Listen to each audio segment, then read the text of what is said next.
Bum bum.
I forgot that the screen is different.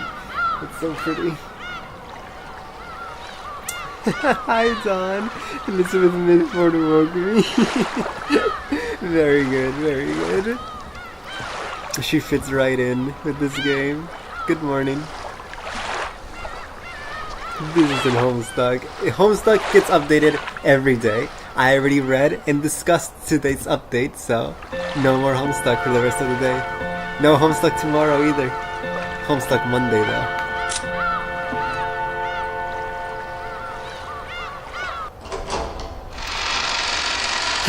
Sigh. Let's go. No Homestuck ever again. I need to. Not dealing with this. We're not in that headspace right now. We're in Umineko headspace.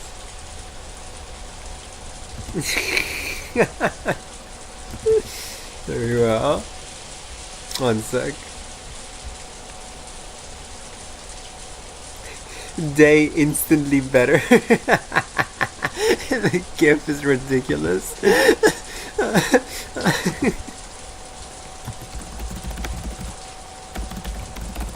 Also, Ruby, I saw your message in Penumbra, and I didn't notice my first time. I'm so bad at recognizing motifs my first time, but when I rewatched it again, I recognized it instantly, and I was freaking out. It is... I get it now. I get it. Headspace? Omori? Let us play Umineko. Without even being allowed to wait for the search, we were chased out of the room.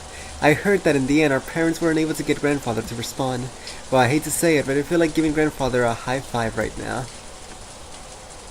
He was probably pretty satisfied with how this strange letter had given his children a good shock, since they've all been so infatuated with their inheritance problem while grandfather was still alive. I also felt like our despicable parents had gotten what they deserved in all of this confusion. But I couldn't really say what I was feeling great. But I couldn't really say that I was feeling great. I felt all sulky. Apparently, grandfather hadn't seemed concerned with the whole thing, but he also hadn't denied anything about the letter either. When talking about the witch's letter, grandfather's name kept popping up.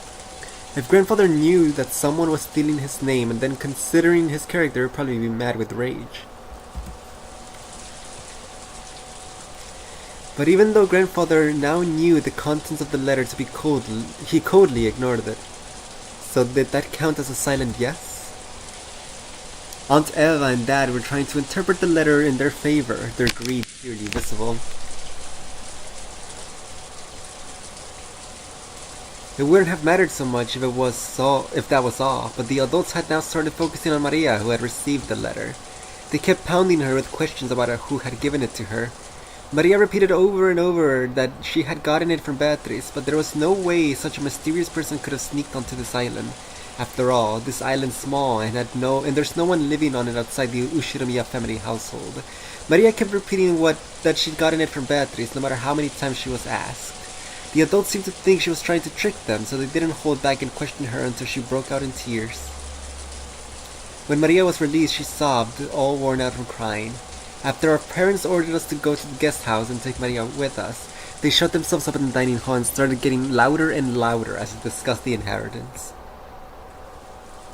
It seemed that because of the strange letter, Uncle Krause's chances of becoming the next head might have been reduced to a blank slate, and in exchange for accepting him, my dad and the rest were trying to swindle Uncle Krause out of a lot of money, or something like that. Disgusted as we were, Jessica and I were happy to move over to the guest house. We didn't want to be under the same roof as those filthy adults, their heads so filled with thoughts about money. George Aniki pleaded on our parents' behalf, saying that he wanted us to understand them. I understood his reasoning. No matter how filthy this talk of money was, it wouldn't go away if you just closed our eyes to it. But even so, how could they sink so low as to overtly fight over the money out of the dead?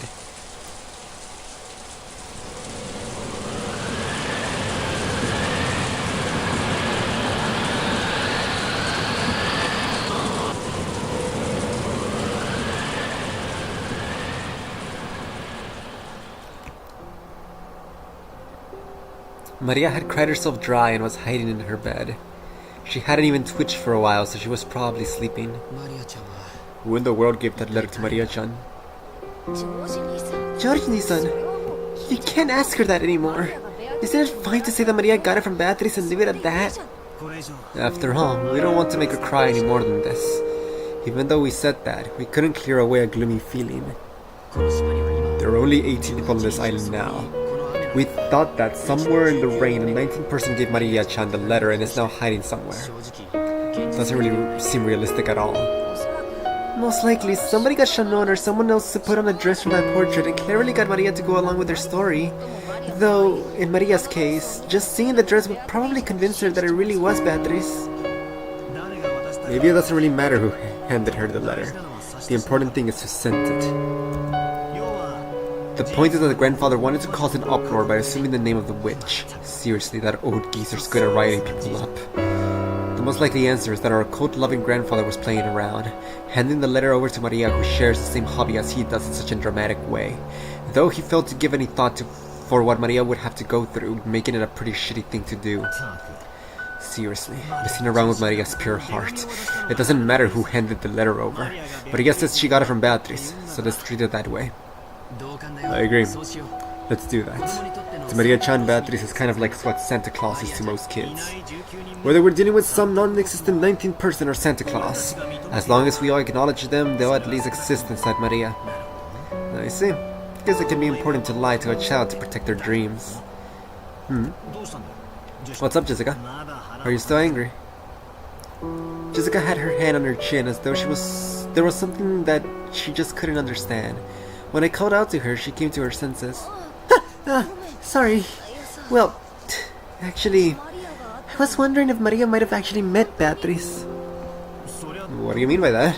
Are you saying there's a 19th person on this island? If you truly take Maria-chan's words to heart, then you would arrive at that answer. No, that's not what I mean. I'm talking about the story that someone we don't know has been living on this island since long ago.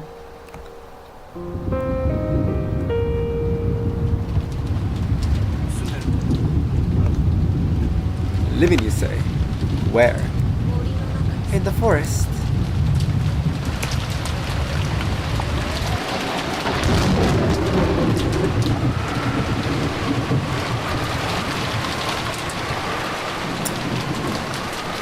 Remember, the new rule. The new rule is that I need to say whatever comes to mind, just in case they instantly say it the next page and it ruins my moment to shine.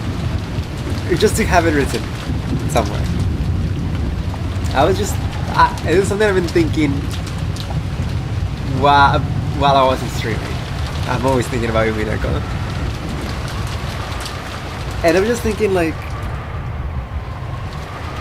I never really... It was an epiphany that came... I'm sorry, it's a yap session. We're not playing the game anymore, the stream, sorry. Okay, it was an epiphany that I had, because before the big reveal of this being a magic versus no magic thing, I was just going along with saying that Beatrice is a witch. Like, before that, I was saying Beatrice is a witch, magic is real, it's just that the murders were not committed by magic. That's what I was saying. But now, after that reveal, I just never thought about that again. I kind of just like been continuing to think like that, even though I no longer want to think like that. Now I'm going full on magic and witches are not real. Like it's just all, none of it exists.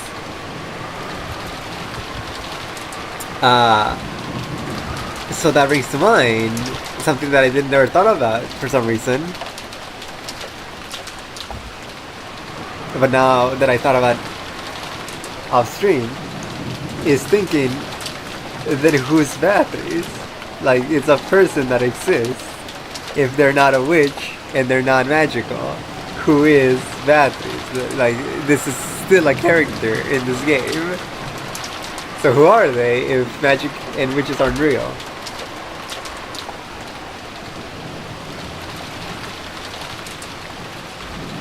I'm thinking.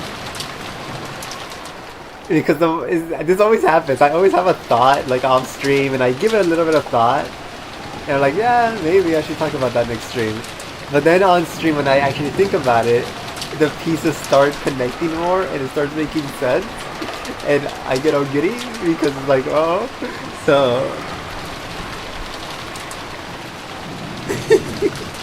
what I'm thinking is they kept saying before in episode 1 about how what if it's some estranged daughter of Kinso that has come to take back the money. And you know what? I'm believing that, what the family said. What if the real Beatrice really was a oh my god. Oh. Okay, let me continue. What if the real Beatrice really was a mistress of Kinso? And let's skip a few steps ahead because I want to get to the revelation I just got now. And this Beatrice had a daughter. Kinso didn't accept either of them because reasons, or maybe they left because reasons. And so, when this little lady here grew up, she took the name of her mother, Beatrice, and came back to the Ushimiya Island to quote-unquote get revenge on Kinso for abandoning them. And the revelation I had is that that's really funny to say because of what we saw with the other Beatrice witch, where Beatrice was a little girl, she had a witch called Beatrice that helped her. What if that was just an allegory for the daughter and her mother of the same name? Of the daughter taking the name of her mother afterwards, Beatrice? Like that's clever. If that's not the case, then that's crazy because what a clever coincidence. So yeah. And now to go back a few steps, I'm thinking I don't think I don't know. I could go either way. I'm thinking like either Kinso really did abandon them because you know it would be shameful. Like oh my gosh, I'm the head of the house and I had a child with a mistress. You must get out now. I shall give you money so you can go live somewhere else very well, but never come back. But Kinso still very much loved the mistress. Like he genuinely fell in love with the mistress. Honestly, he probably doesn't even know he had a daughter. So if he were to see this Beatrice, he would genuinely think it's just still his mistress Beatrice. Because they look very similar, I'm assuming.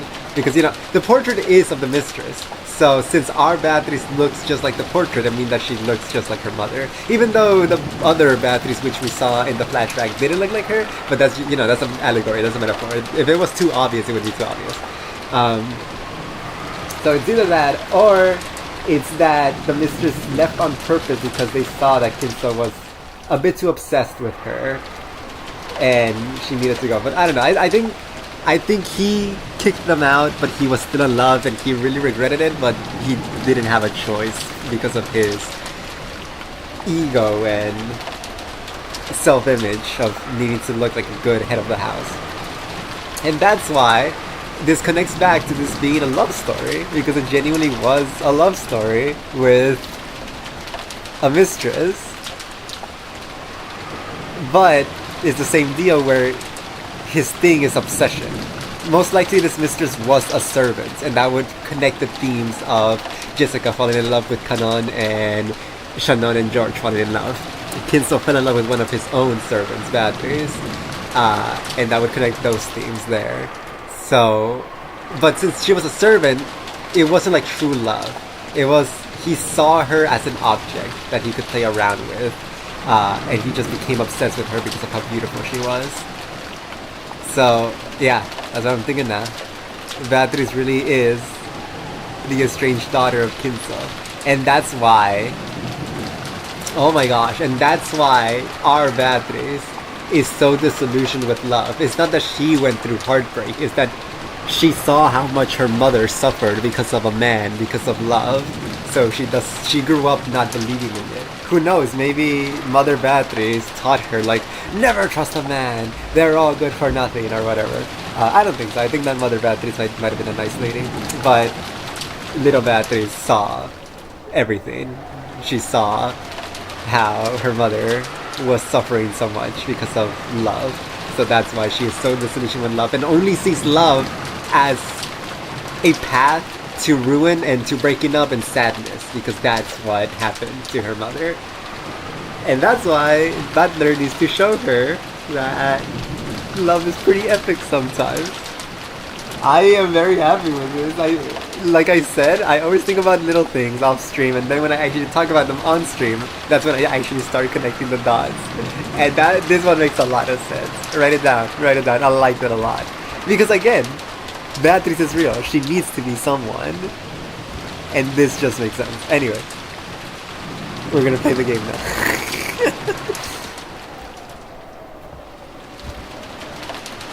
Wait, do you mean like...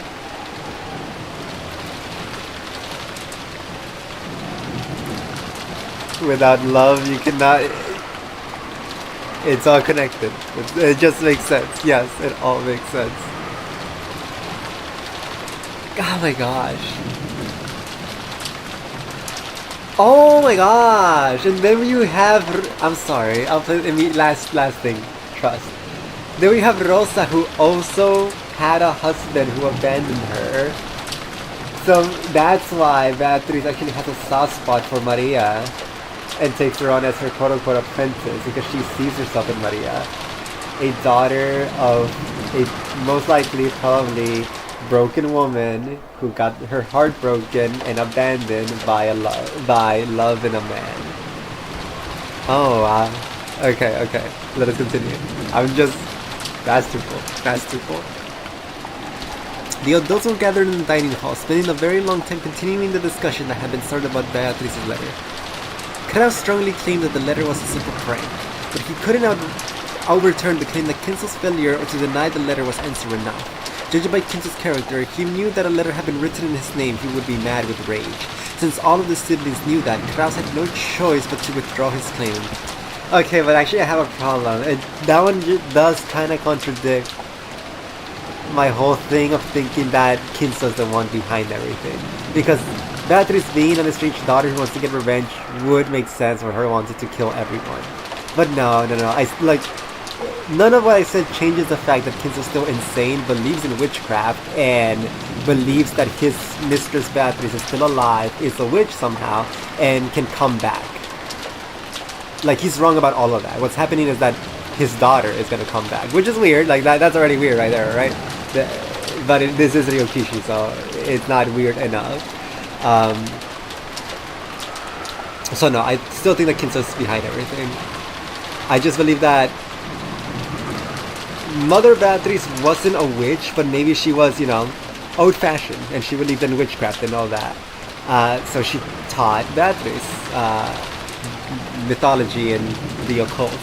So Beatrice knew that Kinso would make something like this. So she came here to see what happens. But my previous theory is even more right now with this thinking, because if Kinso wins, it means that Beatrice will never get her revenge, and she'll be stuck with quote-unquote marrying her father, I guess. Gross. But if she wins and the riddle is solved, she will get her revenge.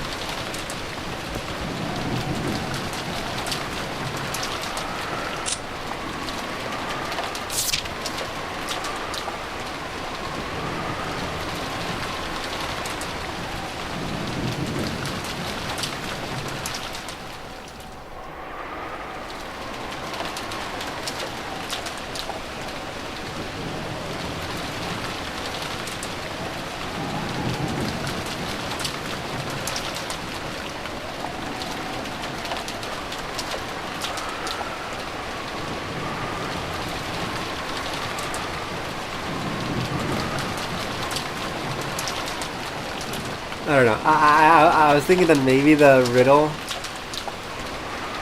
is to solve that Beatriz really is the daughter of Kinzo, and that is the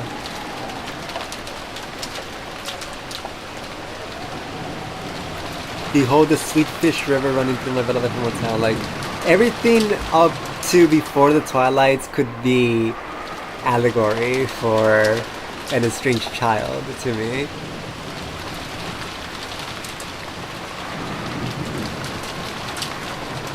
But that goes against me thinking that Kinzo does not know that he has a daughter.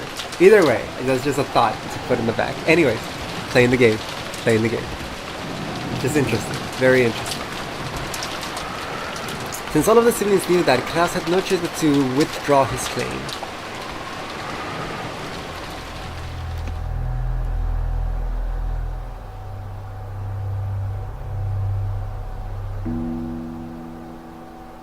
I'm still thinking about it, I'm sorry.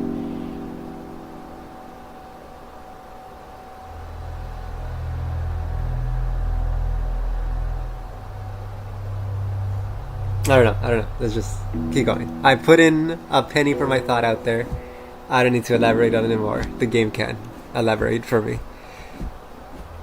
Without even having to summarize it, the contents of the letter were simple. The person who could solve the witch's epitaph would receive the headship and assets.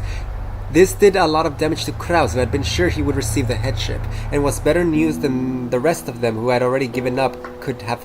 And it was better news than the rest of them who had already given up could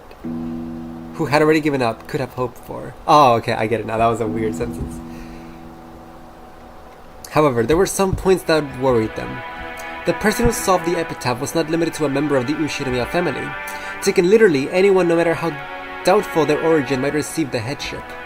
And furthermore, this meant there was a chance that all of the Ushirimiya family assets could be stolen by some unknown person. In that sense, it was definitely not a situation even the other siblings could afford to lower their guard. Had this letter come from an assassin sent by Kinzo calling themselves Beatriz? Or was this the scheme of some I forgot to send the link to someone.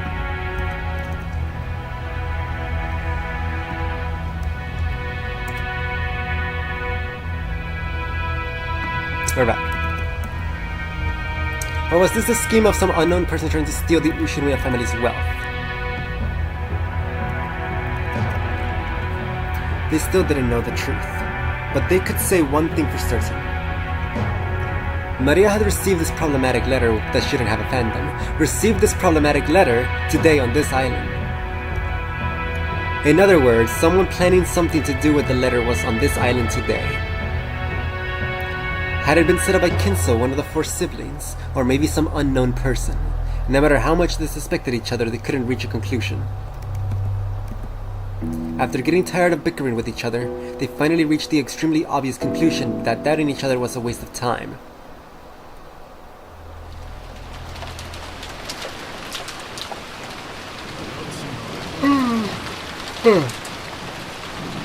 We've made a promise. We've just been spinning our wheels. That's right. And the mere fact that you realize it means we won't have to waste any more time.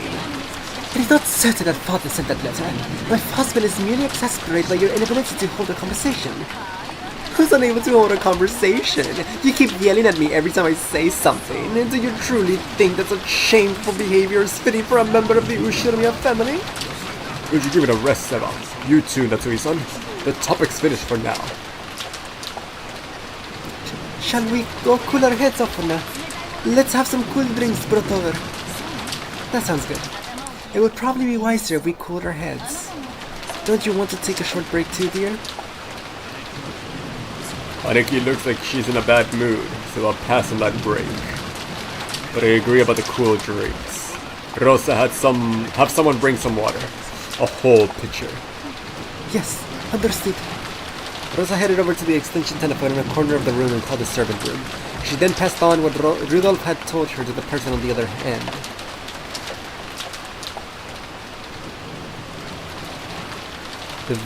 This vicious bickering up until now vanished as though it had been a lie. That silence continued until Goda finished setting the table and retreated from the room. Is there anything else that you inquire? No. Please leave us. Yes. And then you will excuse me. If you need anything, call me anytime. After listening to the sound of Golda's footsteps disappear off into the distance, everyone took a deep breath at the same time to break the tension.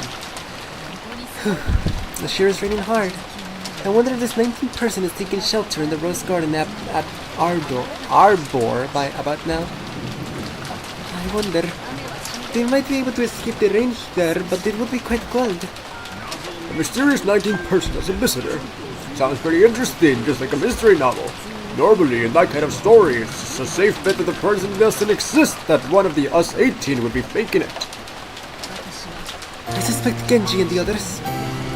Just as I thought, it would have been better if we all dismissed all of the servants of the one-winged eagle, no matter what excuses we had to make.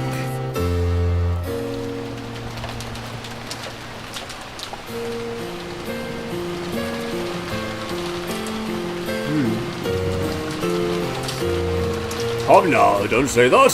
We must be grateful for the long years of service. Of course, we can't let her guard down. I'm sure you agree too, Nisan, that whether or not father was behind this, the person who handed Maria the letter was a servant. Indeed. In any case, we were all being friendly in a big happy circle at dinner, weren't we? All of the siblings have alibis. Only a servant could have handed Maria the letter. But all of the servants said that they were too busy with the bread making to have any spare time during which they could go to Maria-chan in the rose garden. Huh. Hey, what are you trying to say then? You aren't saying that the witch of the forest, Beatrice-sama, came over and actually handed Maria that letter, are you? Rosa, you used to believe in that so much it really frightened you, right? Don't tell me you still believe at this age in the witch of the forest. If she did exist, I'd love for her to appear. But no matter how much I wished, she didn't appear before me even once. She didn't save me from my crisis. Of course not. I just thought that since all 18 of us said we didn't do it, there might actually be a 19th person. That can be. In the first place, you were the only ones who came in on that boat. We didn't see any mysterious stranger riding in with us. You don't think they could have swam across the rough sea, right? I can't really imagine it. Logically, that's true. It is difficult to imagine that there's a single hidden and uninvited guest in this isolated island. However, it looks like some of us still can abandon the possibility completely, right? Could I be reminded once more, Rumi Fullers? What is the last question arc episode? And I'm on episode 3, right? Hideyoshi had laughed it off, saying there couldn't be a 19th person, but Kairi had sensitively picked up on that delicate atmosphere among the 4 siblings. In a normal situation, there shouldn't have been any uninvited guests in this small, isolated island.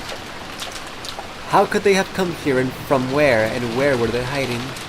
And why didn't they appear openly even though they had sent a letter in their name? Nothing could explain that. Poor siblings not joined in on Hideyoshi's laughing. They also seem unable to completely deny in their hearts the possibility of a 19th person. 10 is the last one. Ah, okay. I'm glad I still have some time to go.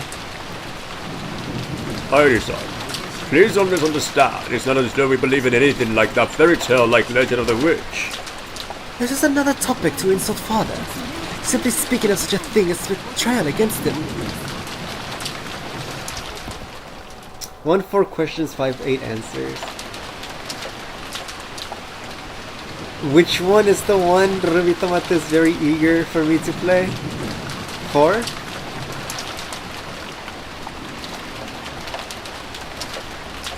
Episode 5. So it's an answer arc. Okay. Interesting. Interesting. That just gets me more scared. Okay. Interesting. Curious. Anyway. I wonder, However, this is father we're talking about. It could be possible, right? I don't know anything. What's this? What's this? Why is everyone getting so gloomy? What are you talking about? In short, the legend of the witch isn't a joke, but a fact. That's ridiculous. Of course, nobody believes in some witch riding a broom and flying in the sky. But the woman in that portrait, Beatrice, might really have existed on this island. Hideyoshi-san, it looks like we aren't talking about a witch, but something a little simpler. So, it must be something like this. She is like so Danganronpa. She's like the most Danganronpa character. Like, she's literally Kyoko, Kirigiri. Everyone suspects that father had a mistress named Beatrice secretly living somewhere on this island. Is that it? Father was always exemplary and keeping strictly to the rules. It is completely inconceivable that he would bring something so filthy onto this island. Natsui snapped at them immediately, but it looked like the four siblings, including Kraus, didn't agree. On the contrary, they appeared to think Kinso wouldn't even have hesitated to do something like that. In the beginning, it had been whispered that Kinso had built a mansion on this island because of the existence of an entrancing mistress. I'm sorry, Natsui-san. I know how much you respect Dad, but that rumor's been around for a long time. All the buildings on Rokkenjima were built by Dad on his own. People's always guessed that he had some contraption or secret room set up in this mansion that only he knew about. And it's always been whispered that hidden somewhere on this island there's a secret mansion none of us know about. I see. This island might look small on a map, but it's quite large for just the Ushiramiya family to live on. So people have suspected that he built a secret mansion somewhere on this uncivilized forest for this mistress to live in. That would be quite a large-scale scheme. Water.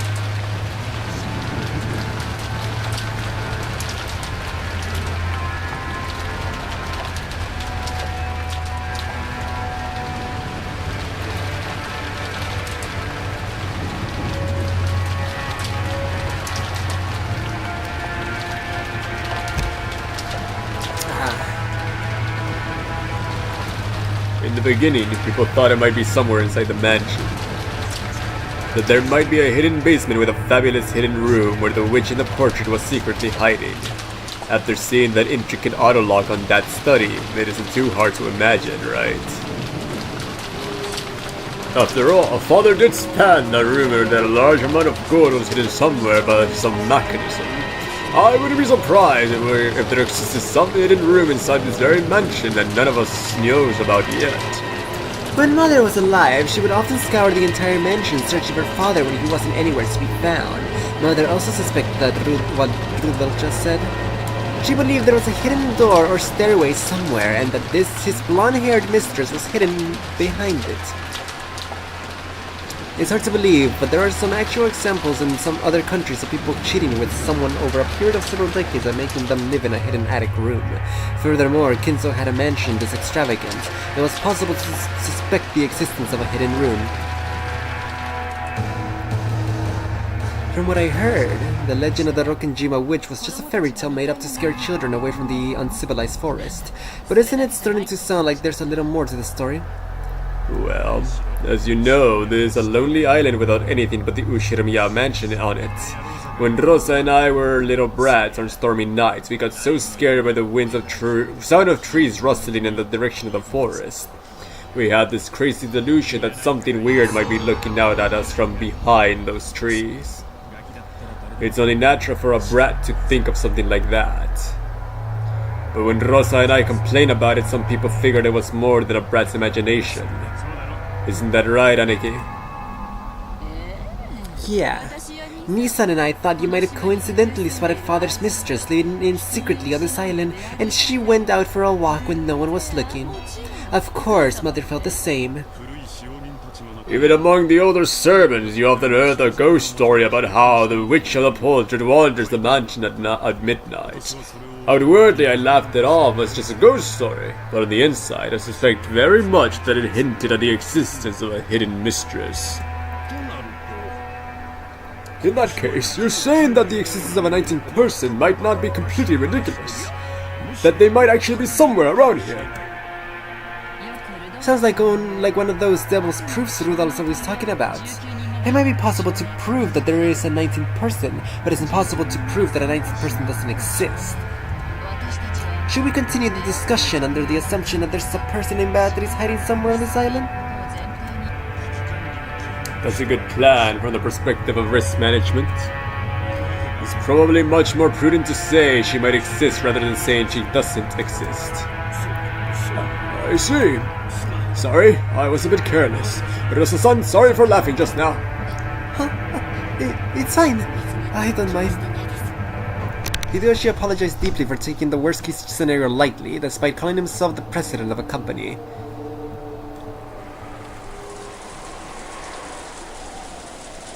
Silence fell again.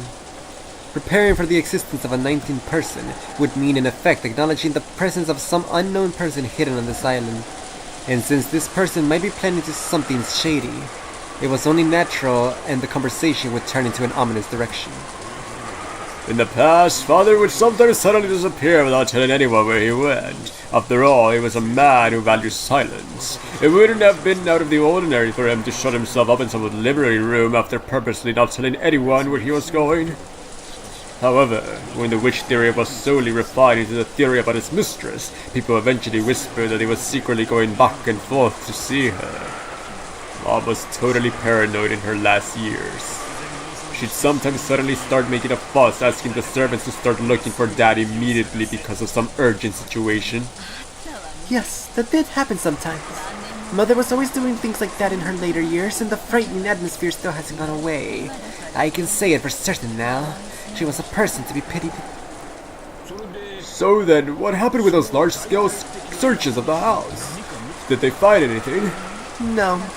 Father wasn't caught foolishly in a hidden room even once. Always after a long time had passed, he would suddenly show up somewhere. And then he'd say like he was taking a nap in some library room or that the wind had summoned him to take a walk on the beach. But it was always some place where the servant had already looked. We never knew where Father had gone. Even at that time, Grandfather was famous for his occult inclinations. So some of the servants exaggerated, saying that he might have turned into butterflies and danced around the rose garden. So in short, Father frequently disappeared and no one knew where he went. Yeah. Since we couldn't find him no matter how much we looked inside the mansion, we got more and more sure that Dad might have been somewhere outside. But the area outside the mansion isn't large at all, which leaves only the forest. And if you tie that in with the legend of the witch, you get a theory like this. Father actually built a hidden mansion somewhere in the forest, inside of which a mistress by the name of Beatrice lived, and he sometimes went to see her. I was also young at that time. I was so eager to find where Father was having his affair that at one time I followed him when he went outside. Of course, it was a failure. Every time Father went out, he was oddly intent on avoiding places where he might be seen. I was extremely careful to prevent anyone from spotting him. And he was extraordinarily earnest in his attempts to do so. But that actually made me sure. He must be going out for some reason that the members of this family couldn't know about. And that would be going to meet his mistress. Probably trying to avoid being seen. After seeing Hideyoshi nod and say yes, yes, as though this was quite obvious, Eva got a little sullen. Well, anyway, this island was like a sketchbook in which Father, with his Western obsession, could draw out all of his dreams. Everything about this island was exactly how Father wanted it. It wouldn't be odd at all if there was a hidden mansion somewhere for his mistress to live in. Eva spoke words for what all of the siblings had come to think. For a while, the room returned to silence again, and everyone listened to the sound of the wind and rain. Was there a hidden mansion on this island that had Kinsel's mistress been living there in hiding for a long, long time? Everyone thought they were being too suspicious, and they hesitated for a long time without speaking. But everyone shared a common opinion. Kairi, who had been listening the whole time with her eyes closed, spoke to no one in particular. How long has this rumor about Father's mistress been around? As soon as we moved to this island about 30 years ago. After all, it probably would have been impossible for him to have a hidden mansion built anywhere else but here. Oh, it would have been impossible for him to have a hidden mansion built while we were here. People and materials would be going in and out. It would have been exposed quickly. So it was possible it happened before we moved here. It probably could have been built along with this mansion when we were still living in Odawara. His father had to step up a double life with his family and his mistress. It's probably reasonable to assume that he had it all planned from the beginning. And his relationship with this mistress probably went back to the days when we lived in Odawara. Probably. If, as father says, she is the source of the vast amount of gold he used to gain the funds that resurrected the Ushiriya family, we could probably conclude that they had a close relationship since Odawara. A relationship trusted enough for her to lend him a vast quantity of gold. I can't imagine how old that relationship must have been. Perhaps father gave her some kind of valuable advice for succeeding in business. It's natural to think that, out of sense of gratitude for that, this person gave father the gold. If you think about it that way, it's obvious that they would have a close relationship like that. Rather than a festering relationship with a mistress, it was probably a relationship with gratitude to the peasant who saved the Ushiramiya family from a crisis. I don't know if what Nazuri-san said has a ring of truth to it or not. But even in that case, isn't building a hidden mansion and having her live in it going a bit too far? Doesn't that mean they felt something a bit more than gratitude?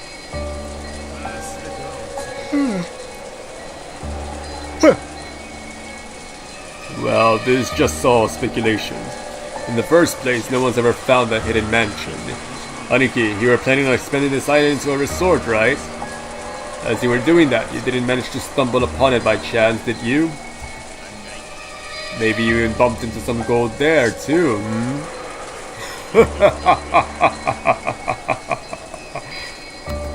Do you think Rokenjima is Treasure Island or something? Don't play dumb. We know that although you say you're opening a resort, you have really been planning to investigate the entire island, right? Judging by all that trouble and confusion we were talking about earlier, you haven't been very successful, have you? I don't know what you're talking about. It's all misunderstanding. Isn't it perfectly natural that investigation of this island would be the first step and turn it into a resort? Kraus tried to play dumb, but it was painfully obvious to his siblings who knew him so well. Kraus was definitely sure of the existence of a hidden mansion, and under the pretense of opening the resort, he had been closely investigating the island searching for a clue as to the location of the hidden gold. They couldn't tell whether that conviction was just him overthinking things or whether it was based on some physical proof. Still, if Kraus with all his guile was sure, that was enough proof of the other siblings to be sure too. The story about a witch living in the forest is obviously a fairy tale, but the story about some blonde-haired girl living secretly in a mansion no one knows about in the middle of the forest isn't much better. That's right. Then it really would just be a fairy tale. You like those, don't you, Rosa? Huh? The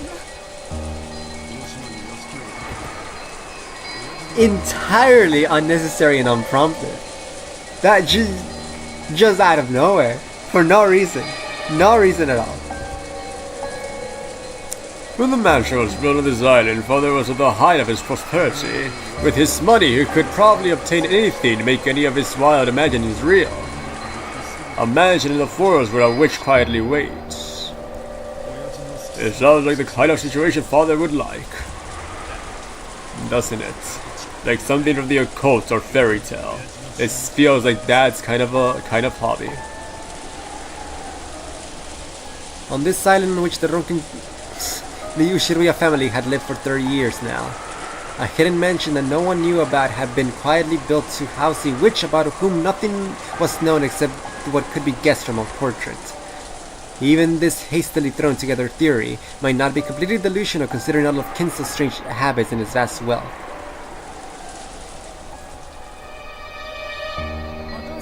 It may not have been impossible for father to build a hidden mansion to satisfy his dreams.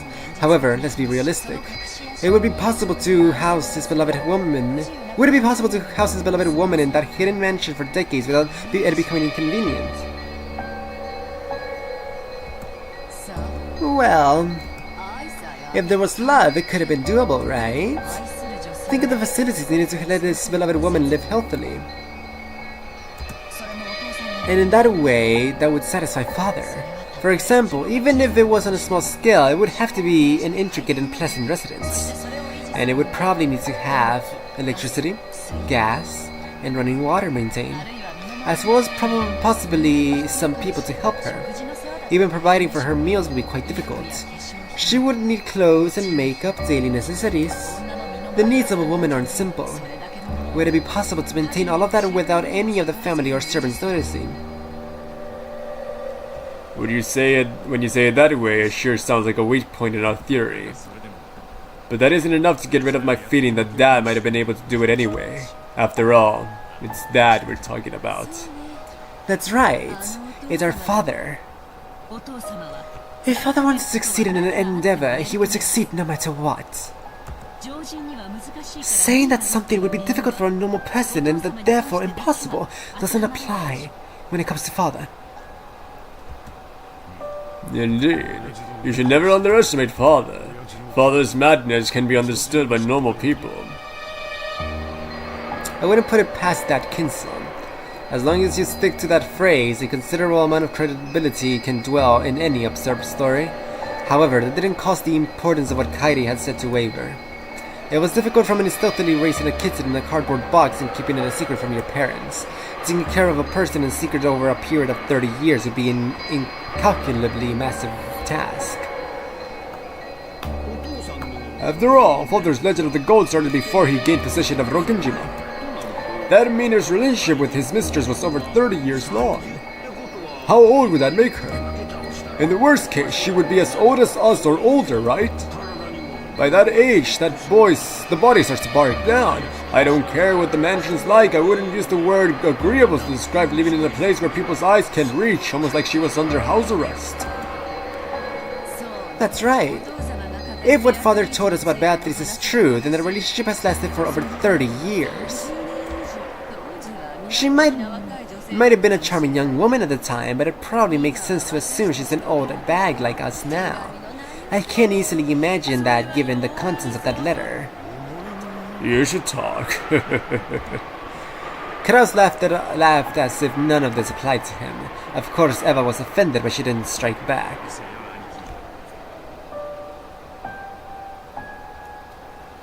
Thinking. I'm thinking.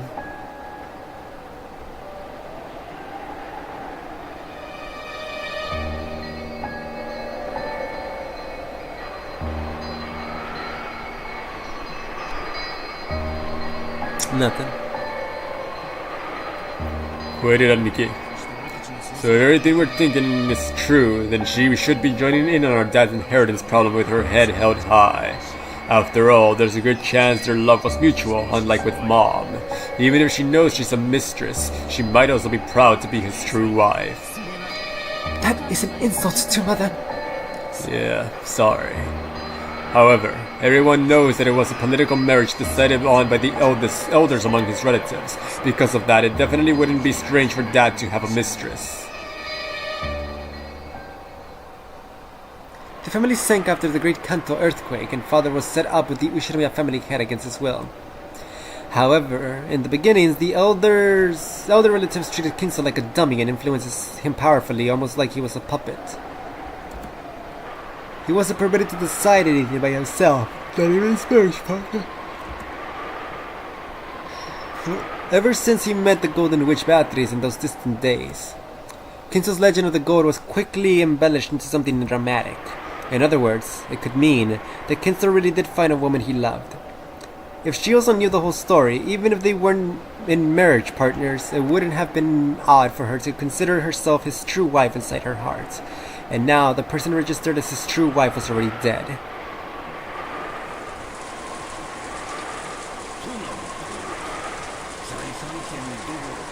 Which means she might feel confident staking her claim, not just for the rights to their assets, but regressing the battle over to the headship too.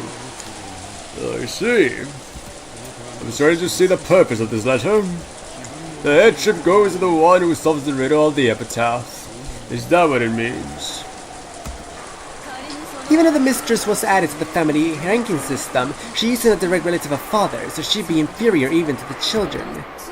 In other words, she'd be one step below Rosa in rank.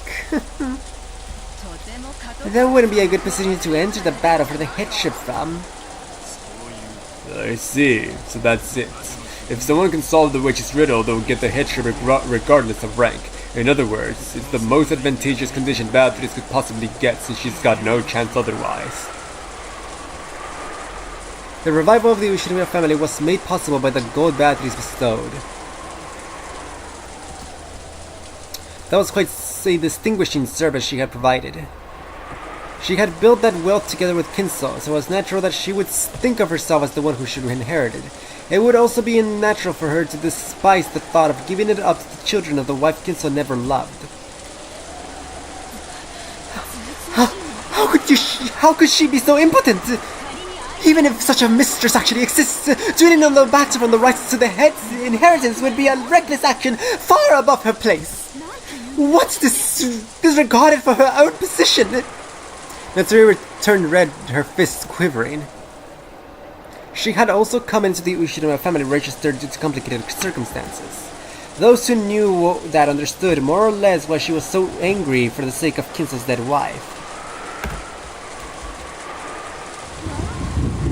Well, thanks to that reckless action of hers, we all have an even chance now, right? Father has given it his silent approval. Will the person who succeeds the Ushirima family be his mistress Beatrice, or one of us, the relatives he doesn't love? Maybe he wants to make us struggle over that to see who's worthy. As Eva giggled roguishly, Kraus shrugged his shoulders and looked away.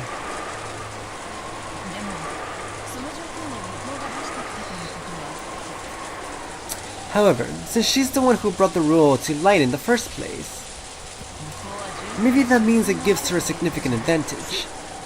That's right. In the first place, if Beatrice meant that letter literally, then she's father an alchemist. In other words, she's the manager of his gold. It wouldn't be strange at all if she knew where it was hidden, would it?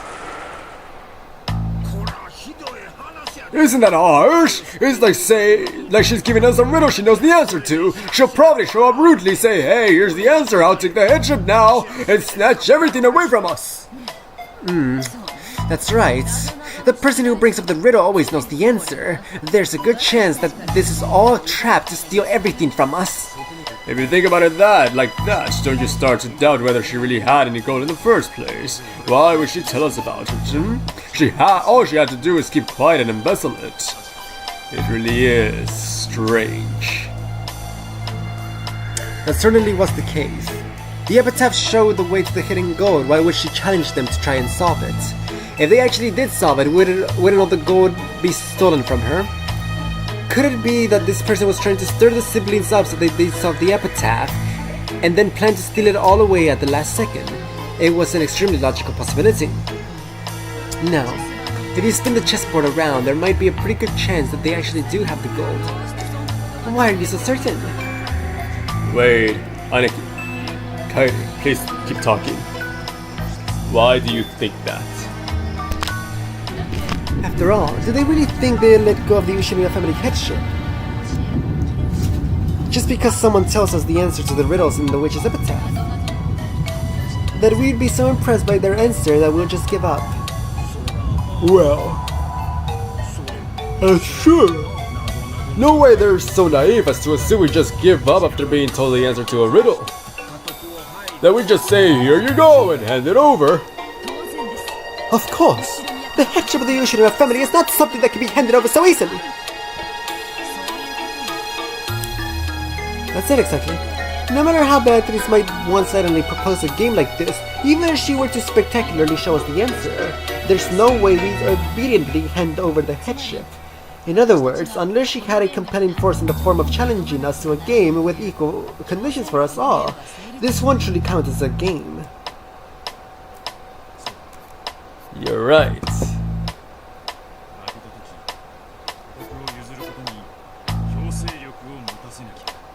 Unless the losers have no choice but to give up on their headship because of a compelling force, this one really counts as a game. And what might this compelling force be? Would they bind us in chain and threaten us to hand it over the headship? I see. I get it. They would just have to do something to make us want to give up the headship willingly. Yes, I see. To do that, Beatrice would have to own 10 tons of gold. I see. I get it too. In other words, it's a trade. Huh? What do you mean? A trade? A trade what? The Ushimiya family headship for the hidden gold. Beatrice surely plans to tell us the location of the 10 tons of gold and use that as a bribe to gain the Ushimiya family headship. Ridiculous! I want to trade the headship of the glorious Ushimiya family for money? That's blasphemy! Blasphemy against the Ushimiya family! Please listen without getting mad. About how much wealth does this glorious Ushimiya family have right now? Are we really that affluent? The definition of affluence is not dependent on property. It's about yacht. Our financial situation has nothing to... Kraus interrupted Natsuki as he started to go on and on emotionally. In this situation, the more she went on like that, the worse it would actually sound. Me aside, I hear your current situations are quite unfavorable. Oh, really? I've heard that your financial situation is really bad too. Offering up more and more as collateral for new money to gamble with. Repeatedly dabbling in new gambles, unable to accept your losses. If we count what's going on behind the scenes, you're in an even bigger financial stirs than the rest of us. Just how much money have you lost, Nissan? You have no talent! Who are you saying has no talent? And what do you mean financial straits? Matsui became indigent once more, but Kraus raised his hand again and interrupted her. It seems you are making a small mistake. Whoops. Whoa, I started recording. Are we good? Business is not something that can be judged based on current progress alone. For someone with a long-term outlook on business such as myself, it may sometimes appear at a glance that I have suffered significant short-term losses. Aniki, we've been collecting evidence. Your position right now isn't one to be proud of. So this is what Kairi is trying to say. Every one of us has got money trouble, and Beatrice has 10 tons of gold. As the one person who knows the location of 10 tons of gold. Why was yawning so much? Beatrice is planning on using it to force us to sell the headship. About how much is 10 tons of gold worth? As a rough estimate, let's say 10 billion yen? No, 20 billion yen. With that much piled up, we'd be ecstatic to accept her as the successor.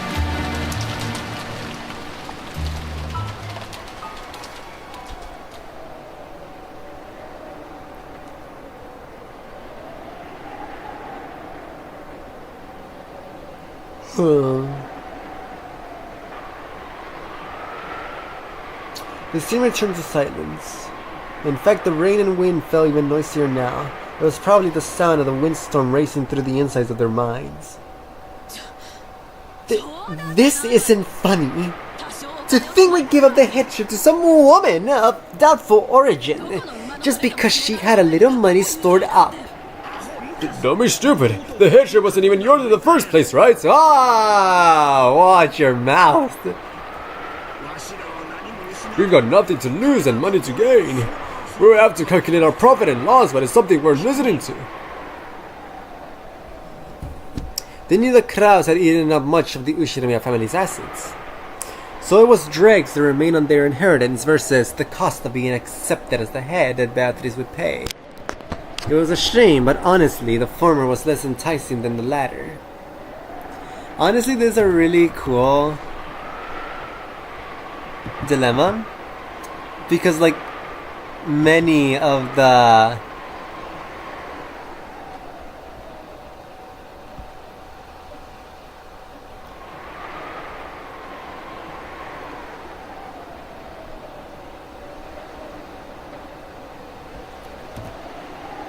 family members, I don't know why I brain farted so hard there, would have different answers, and it shows who they are. Like Eva would want the headship over the money because she wants to be someone. She wants to prove that she is better than the rest. Rosa would definitely take the money because overall this is a dilemma of, do you care more about your future or about your current ego? Rosa is not Eva is ego incarnate. Rosa is self-preservation incarnate. Rosa does not care about her name. She barely likes the family as is.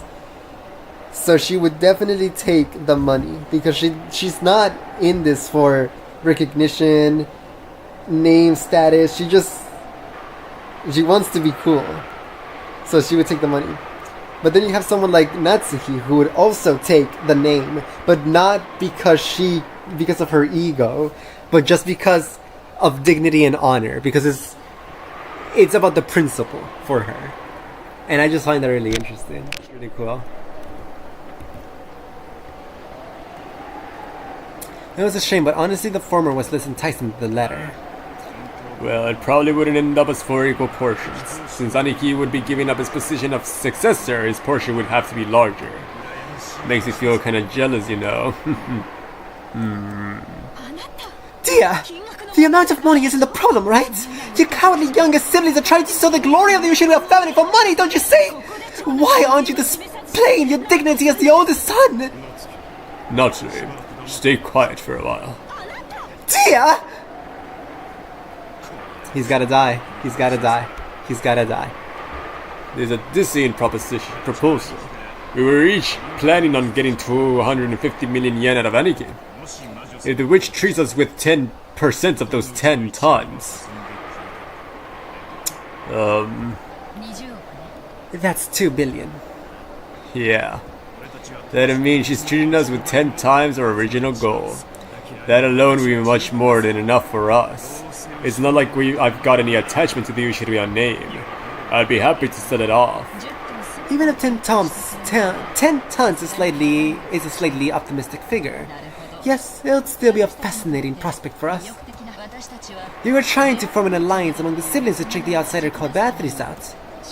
But if this is their plan, it'll tear apart the unity between us. Yeah, by this point we can state it clearly. The goal of Beatrice's letter was to disturb our alliance.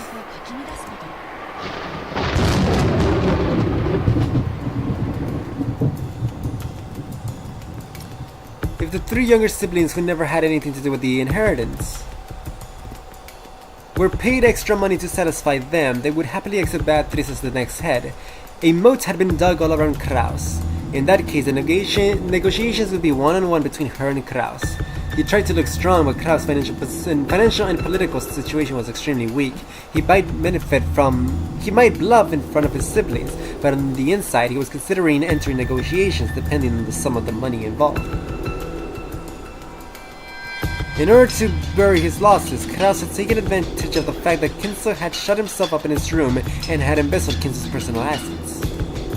Therefore, when Kinso died and the inheritance was distributed, Kraus' situation would probably be investigated.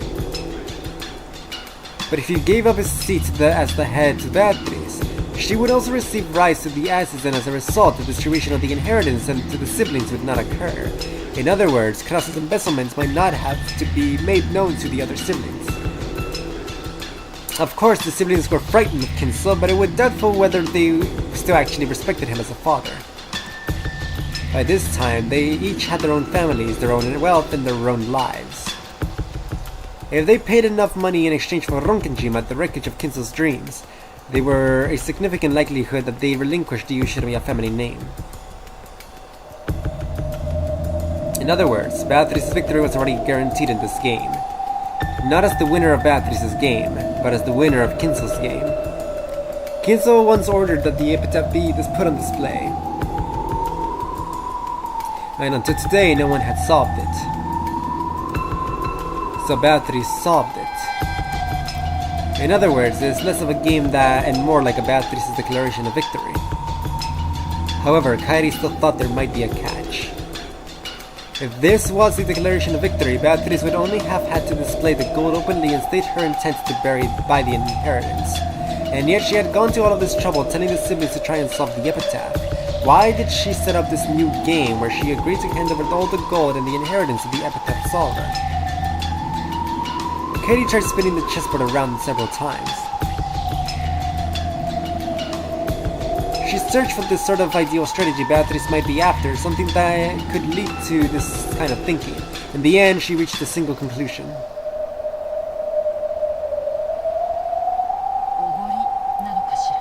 Could it be arrogance? Or maybe she's playing? What are you talking about? The witch sent us a letter of challenge forcing us to try and solve the epitaph. She might be taking us lightly, thinking we could never solve it. However, at the very least, there ought to be an extremely small chance that we do solve it.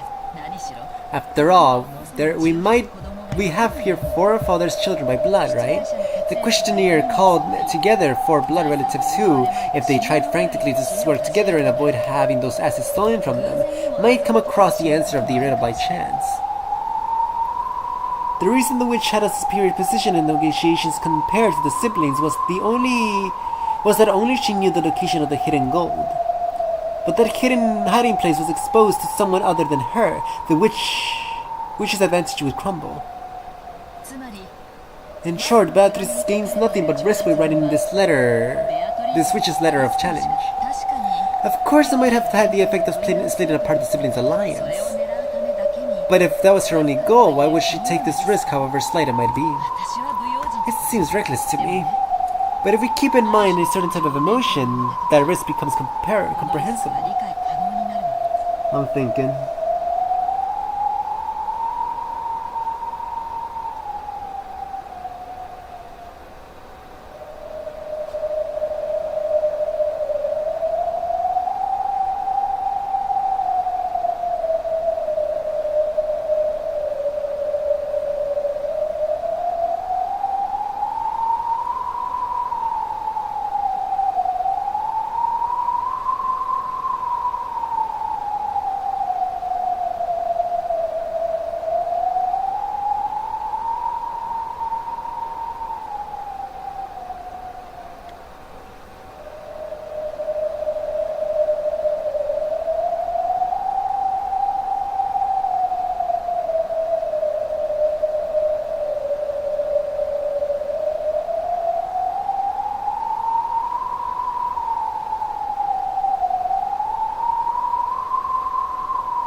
I don't know where I'm going with this.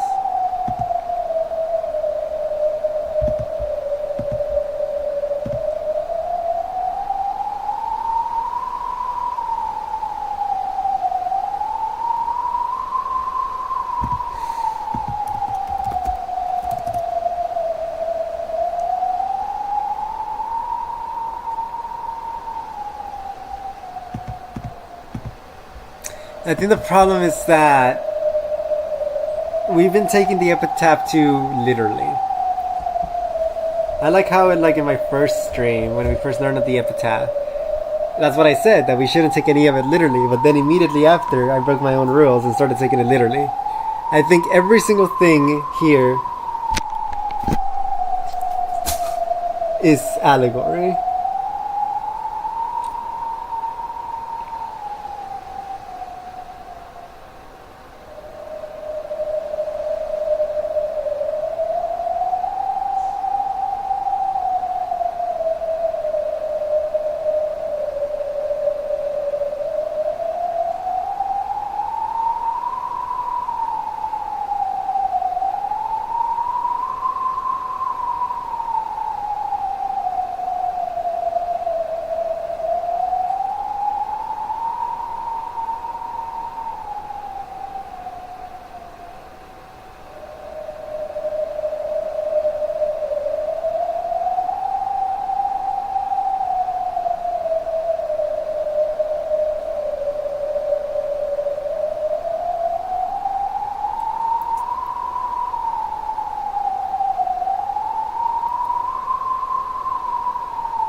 I don't know. Just that's all I can say for now. Just that we shouldn't take the riddle literally.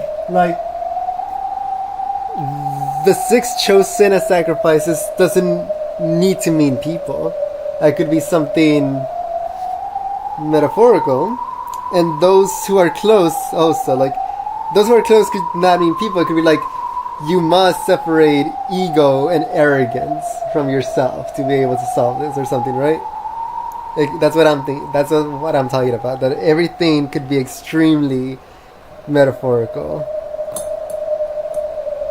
Anyways, when we keep in mind a certain type of emotion, the risk becomes comprehensible. There's a mess. Whoa, candles dance. And you're saying it's arrogance. That's right.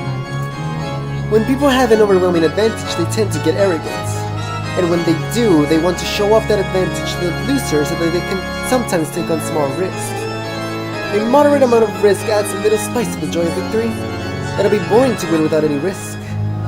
I understand. I like that kind of thing too. Yeah, I understand it well. I thought of a few plausible explanations for the true motive behind Beatrice's letter, but I think this really might be the truth. The emotion hidden behind the letter was arrogance. Arrogance! She's trying to throw her weight around, looking down on us. If there's no way we could figure out such a difficult epitaph, it might even be possible if surpassing that the epitaph wasn't written by father but by her. Sounds great. Solve the riddle of the epitaph, she says.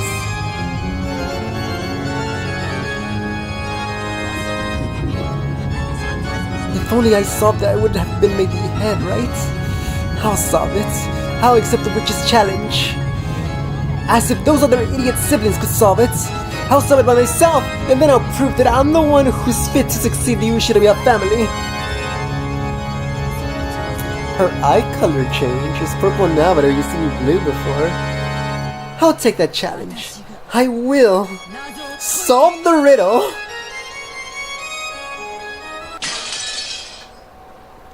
My.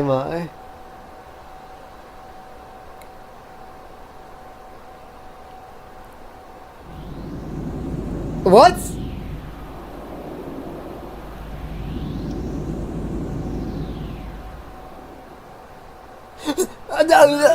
Okay, crap. I wanted to take a break, but I gotta read this. Read this and then I take like a 10-minute break.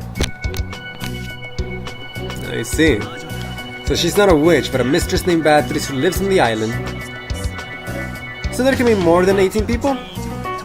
Which means I can defeat the line of reasoning that says any crime impossible for all 18 people must involve magic. That's a big scoop.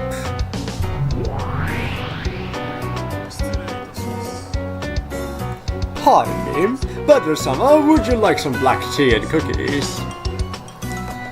Battle's butler, who called himself Ronove, appeared out of nowhere. A plate set on a silver tray that he held was filled with delicious-looking, steaming black tea and cookies. I really don't like this guy's smile. For some reason, it doesn't look like a smile used to warmly greet guests. It feels like he's mocking me somehow. I don't know if he really takes me for an idiot, or if it's just a joke or something, but it's really irritating me.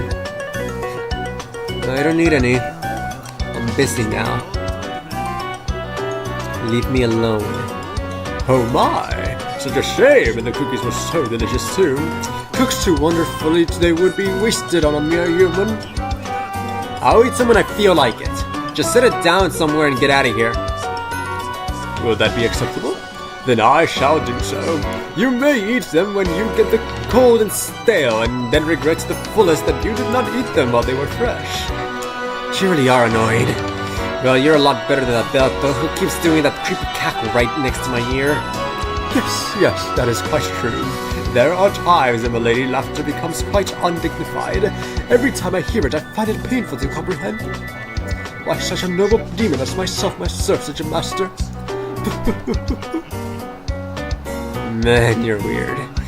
If you don't like it, then you couldn't you just not work for her? And yet we continue serving her furniture's joy. If we do not serve, we would hardly be furniture. Setting that aside, how has the game been proceeding? Just now, you seem to have found some useful information that quite pleased you. Well, now I wonder what your shallow wit has conjured up.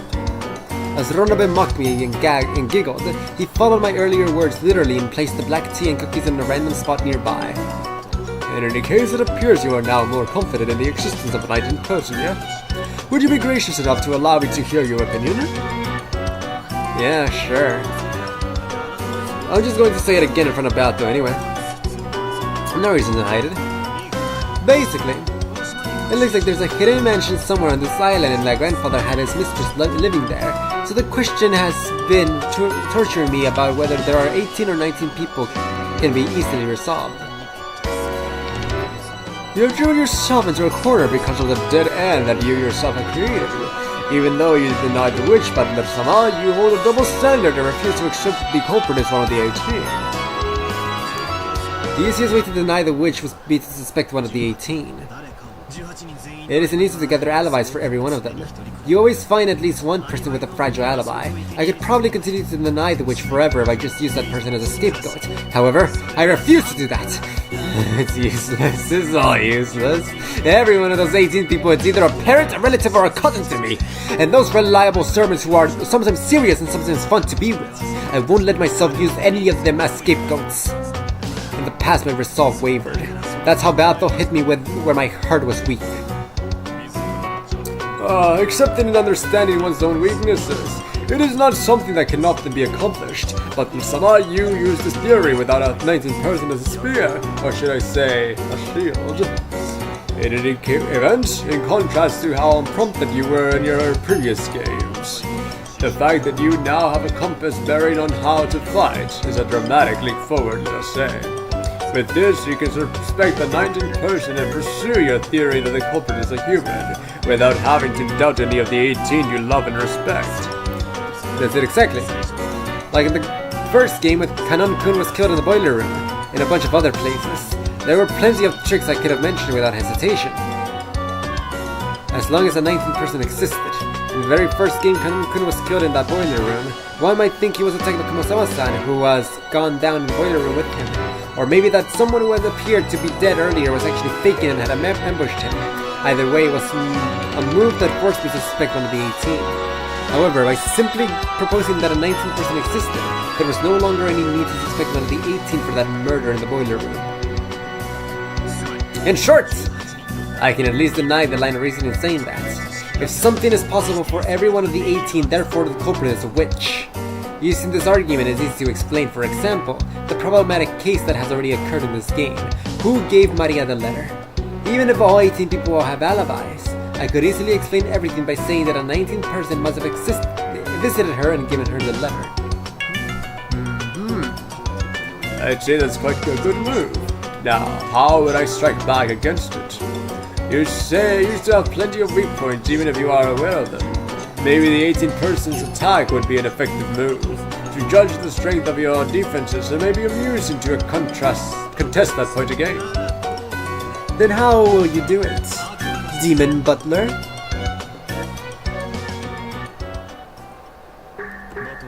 I believe it would be appropriate to ambush the piece representing the 19th person that you mentioned. Butler-sama, you have never met this 19th person, yes? Would you please show some proof that this 19th person exists? How naive. Of course I knew you'd try that one. My. Please respond to it. Witches and demons and the like. There's no more fitting move for you guys to use. It's one of those. The devil's proof! When you try to make some claim to humans like gods, we always counterattack by telling you to show some proof, because it's a human's move. But I'm fighting with a witch. I'm taking part in a battle with someone who isn't human. And some moves exist that can only be used in a game against a witch. These are cheap moves. And that's what the devil proof is, because it's impossible to prove. Just assume that there's a hidden mansion on Rokkenjima separate from the Ushinomiya family mansion, and that a woman named Beatrice lives there. In order to prove this one might find this mansion and actually bring Beatrice out of it. That's called actual proof in the human world. However, if we follow the rules of the Devil's Proof, you can't deny that she exists even if there's no proof that she does. Because it's impossible to prove that someone doesn't exist. That's right, I'm finally able to turn this tables using the Devil's Proof, which tormented me so much before. Those guys who are always trying to force me to accept the existence of the witch with it. After all, it was physically impossible for me to show any proof that witches didn't exist and deny about those claims. That's why I kept getting hit with the reckless argument that witches do exist and was unable to counterattack. And that's why I'll spin the chessboard around right now. If I can't disprove the existence of witches, then that means, if I suggest that a 19% exists, you can't deny that either. In other words, because this problematic and mysterious mistress is craftily hiding herself in a perfectly natural... It would be perfectly natural if you never found her, no matter how hard you looked. So you can't say that your inability to find this 19% proves that she doesn't exist. Therefore, it's impossible to deny the 19% existence. Baltha used the Devil's Proof to make denying her own existence impossible, but this time it's become my weapon. If we can get away with this argument, then forget just the 19%. This island could be full of people we don't know about, and even if there were 10 or 100 of them, they still couldn't deny that they existed. In the last game and the one before that, among the murder scenes that showed up, there were several that were extremely accurate and intricate and must have taken a lot of effort to set up. It's really hard to imagine that a single culprit setting up all those. However, if not just a 19% but 10 or 100 people are hidden somewhere, that wouldn't be any problem at all. If they all split up the work, they could handle any job in a short period of time. Of course, doubts will naturally arise as to whether a large group of people like that could sneak around the mansion without being noticed. But those are all settled by the Devil's Proof. You can't deny that even 100 people were there just because they weren't seen or noticed. Even though I'm saying it myself, it's such a stupid argument that it makes me want to throw up. However, because it's such a dirty move, it's a perfect one to use against a witch. Well, this is just my imagination. But what if about 100 suspicious men wearing goat masks were hiding in the shadows? Something like that's worse than laughable. Almost like they're cockroaches. If you see one, it means there are 100 more hiding somewhere. Well, I do think it's a ridiculous argument that's horribly twisted. If my opponent were human, I'm sure they'll yell at me like I was out of my mind.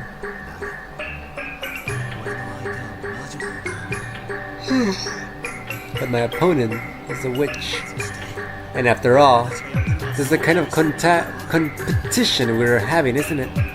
I'll use any kind of reckless argument to explain it using humans and deny the witch. Anyway, with this move I won't have to doubt any of the 18 who are close to me again. I won't suffer a defeat like last time again. I see. You have learned from your previous defeats. That is good. It's no surprise that you become so devious now that you're in your third game. You first strengthened your defenses. That is truly a solid first step. Quite a spectacular move, I could say. Well, even if we do assume that there's a 19%, there are still a few tricks left that I can resolve, like the actual number of master keys, no matter how many humans I've had. Still, it isn't bad as a first step for the time being. Bloodler Sama.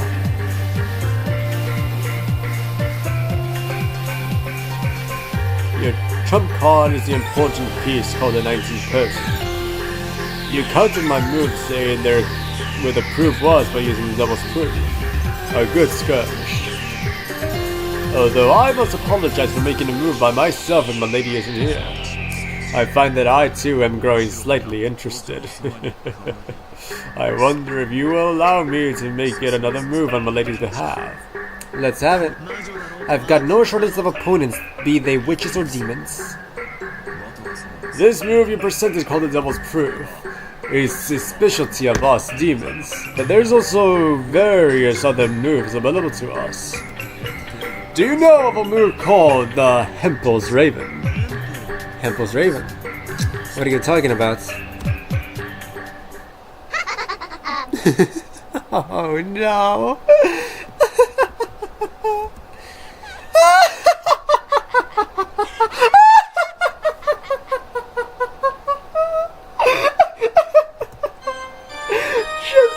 Just then, The raging laugh I've heard so many times started echoing. Pia, the horse is here.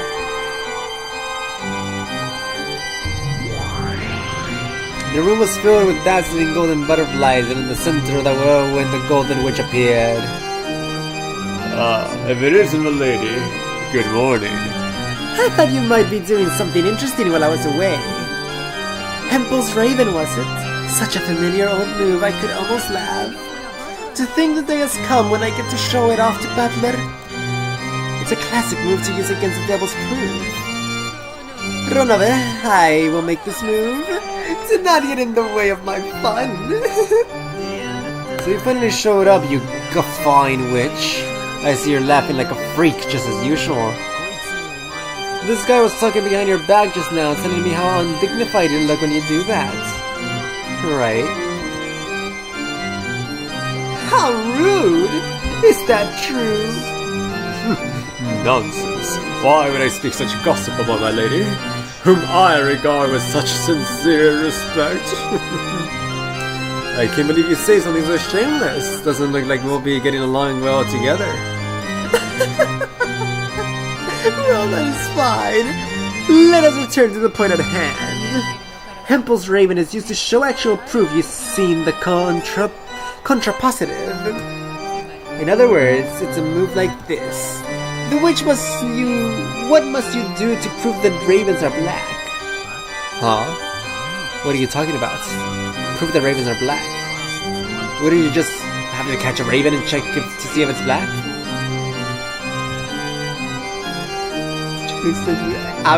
I apologize, but I'm incompetent in this one as well. I haven't heard of this one. It sounds familiar though.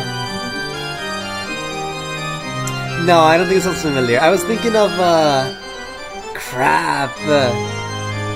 I forgot what mythology it was. I think it was some African mythology where it was the story of a rainbow bird. Maybe it's Japanese, maybe it's the Yatagarasu, but that could be wrong. There's a rainbow bird who did something. He stole something or broke something, or whatever he did. It let out a black ink or black smoke, ash. No, I think he burnt something. He burned something down because of jealousy. No, oh my gosh, the more I talk about it, the more it comes to me. Okay, no, he wasn't a bad person. It was a god told a rainbow bird that he had to deliver a message. It was either that or the rainbow bird had to save someone from a burning place, or he had to light something up. So either way, what matters is that he had to pick up a burning timber. It was like a burning piece of wood, and he had to bring that somewhere for something very important. But when he had to bring this timber along, the soot, the smoke from the wood that was burning up towards him, because he's holding it in his talons under him. So when he was flying, the soot was turning him black. So once he finally arrived at his destination and completed his quest, he was like, "Oh man, I was a rainbow bird. I was extremely beautiful, and now I have lost all my color." And whoever he had to deliver this wood to, it was like a goddess or a princess. The princess said, "Worry not, child. Now you will be known as a raven, and you will be seen as an extremely beautiful bird, even though you have lost your splendor color. You will be seen as a very important bird in history, and that is the history, that is the origin of ravens, in whatever mythology that's from, I forget. It's either Japanese or African. But either way, nothing to do with anything. It just came to mind right now because because they mentioned ravens. Absolutely unrelated. I have no point. I just wanted to tell that story. I really like this story. I wish I could remember it. Anyways, game. That's right. You must simply prove that a raven equals black. Do you see that? If you instead prove that birds that aren't black equals not ravens, you would reach the same argument. If you go throughout the world and examine all birds that are not ravens and prove that none of them are black, then as a result you can claim that therefore black birds are ravens. This is called an argument by contrapositive. Just check every bird. Name every bird. Is that difficult for you? Yeah, no kidding. I've got no idea what you're saying. But, what about this example? Let us say that you have two boxers. Boxes, and one of them is a winner with a cookie inside. Of course, the other one is a loser and is empty. For example, here are two boxes, where one has a cookie inside and means you win, while the other is empty and means you lose. At this moment, it has a cookie inside equals you win, which implies you do not win equals it has no cookie inside. When such a relationship exists, the latter is called the contrapositive. When if A, then B, if true, then if not B, then not A, it's also true. oh, that's obvious. If the one you guessed was the loser, then you automatically know the other one was the winner. In other words, if you choose the box at random, whether it's the winner or the loser, you'd be able to figure out which box has the cookie in it after you first move. That's correct. If the cookie is in the box you open, then the devil's proof is satisfied. You can directly prove that this box is the winner equals this box has a cookie in it. Cookie. However, if the box you open is empty, then the reverse, Hempel's Raven, is satisfied. In other words, this box does not have a cookie in it equals this box isn't the winner.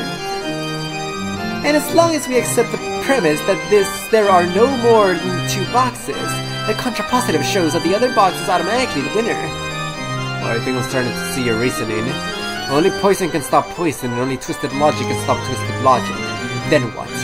How does that overturn my claim that because there's definitely a 19 human hidden on this island, even if all 18 people have alibis, I still won't have to accept witches? Very well. I will teach you about my move. First of all, you are starting that the culprit is not among the 18 equals the culprit is a 19 person.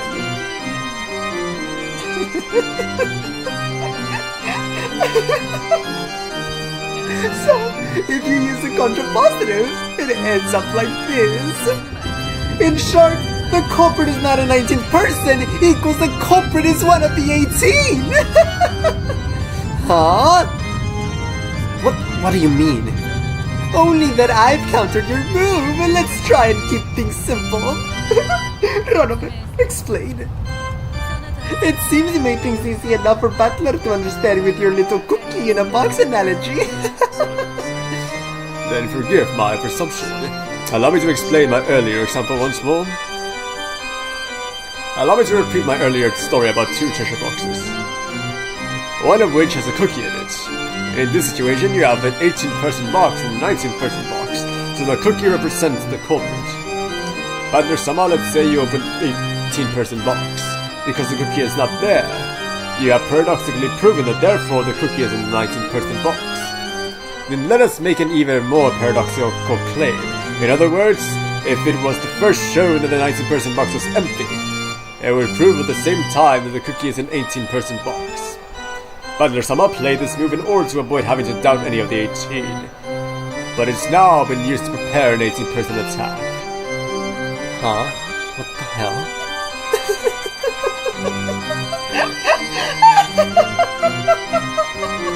If I go first and prove that the result inside of the 19-person box is empty, you will automatically have to accept that.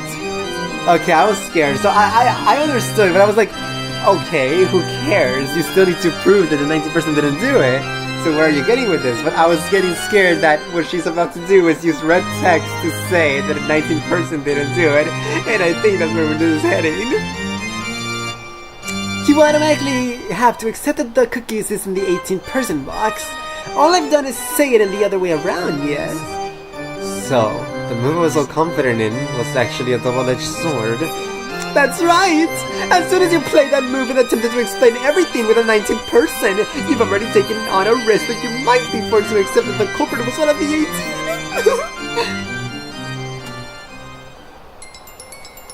18. I see. Hempel's Raven. So this is the countering technique. Wait, if I really think about it, this counter is really disadvantageous to me. There isn't a cookie we're talking about. If I imagine that this looser treasure chest actually has a bomb in it, it gets even clearer. There aren't any just 2 treasure chests, but 18 plus 1 more for the 19th person. If you think about it as a total of 18 boxes, it gets even easier to picture. First off, one of the premises of the human corporate theory is that the bomb will definitely be in one of these boxes. I didn't want to place the bomb in the boxes for any of the 18, so I used the Devil's Proof and created a 19% box so I could throw the bomb in there, and that much was fun. But then that was stuck back. Now, if the contents of the 19% box are empty, they'll automatically mean that the box is one of the other 18 boxes. If I could examine what's inside all 18 of those boxes, then as long as I can show that the bomb is in any of them, I'd be able to safely show that the 18 are innocent.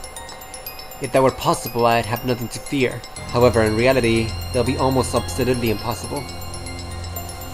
The police wouldn't come here in this typhoon. We don't have access to scientific investigations or experts or anything. In short, we can't prove anything decisively. It'll be impossible for me to find any proof other than simply gulping down whatever alibis each of the 18 give. That means I personally have to prove their innocence, and I have to do it perfectly. Like by staying with them the whole time, never letting them out of my sight for a second. By doing that, I could probably be sure that the person's innocence, sure that the bomb is in their box. However, in practical terms, that'll be impossible. In other words, I'd have to expand in an incredible effort just to check the contents of one box.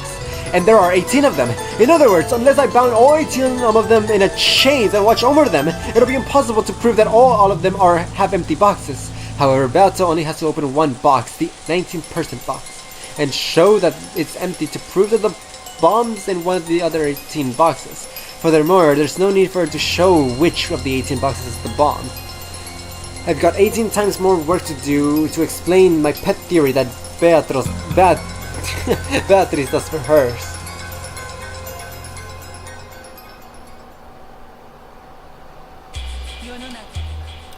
Devil's Proof exists in this world. It takes a vast amount of effort to argue against it, and there are many cases in which it is impossible to do so because of the situation. However, Hempel's Raven turns that problem around and makes it possible to prove things easily.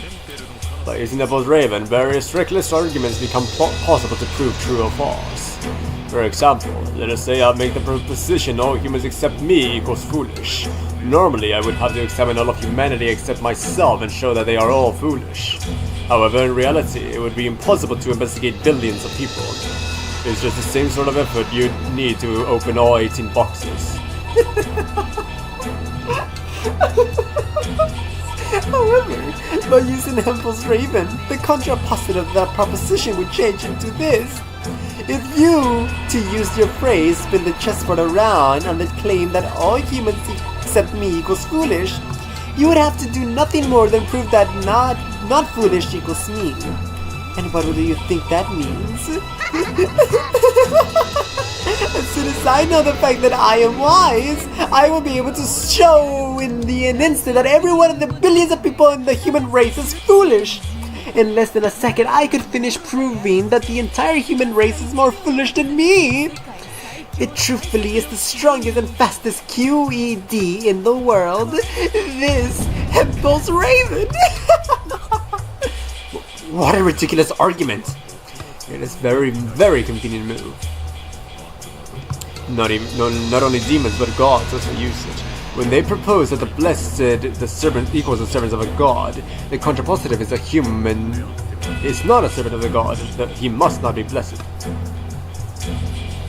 So in order to prove that servants of gods are blessed with divine protection, they only have to bring ill fortune upon those people who don't receive such protection.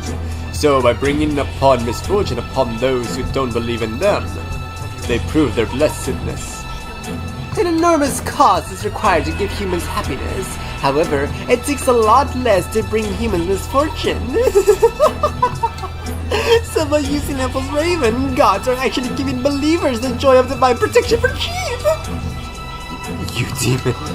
It's a demon's argument. That's crazy. It seems we've gone off topic. Let's go back to the point. The move of my counterattack is complete. And now, in response to your claim of the 19th person as a culprit, therefore the 18 people are innocent and the witch doesn't exist, I say therefore, if I can prove that the culprit is not some 19 person, we can be sure that the culprit is either one of the 18 or a witch. Right?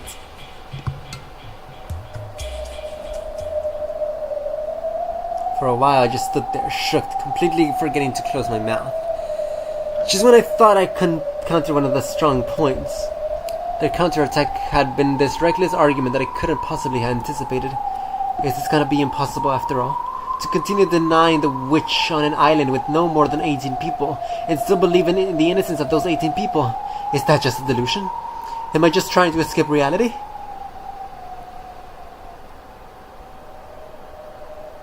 Yes. Not yet.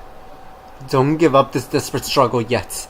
Who cares about whoever's Raven? They're just trying to confuse me by bringing up weird bits of trivia. I used the devil's proof. Don't feel certain about something you'd used once. Believe in the spear you've drawn. And then, forcefully gouge it in! We're still in the opening part of the game. Do you plan to keep thinking on this level?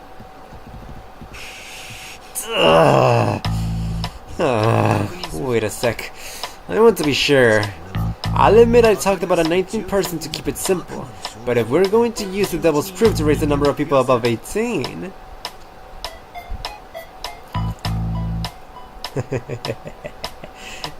like he said, there could be 10 or 100 people, so she also has a bunch of more boxes to go through. Then we have no number of way of knowing that there are 10 people, 100 people, or an indeterminate number of people. There's always one more than you assume. Get it? They counter my twisted logic with something even more twisted, so the only thing they could counter that would be an even crazier twisted logic. I see. Even if I somehow prove an alibi for the 19th person, as soon as I do, you will think about the 20th person and claim that they are the culprit. By repeating this endlessly, you would make it so I keep searching for the alibis for all eternity. I see. Just like a demon king summoning a plague of locusts. I wouldn't expect anything less from Kinsel's grandchild. It looks like you have been gifted with a talent in summoning. In short, it's impossible to always prove an alibi for each person X outside of the first 18. How do you like that, Battle? Now that I know you were having a battle with twisted logic, I won't lose.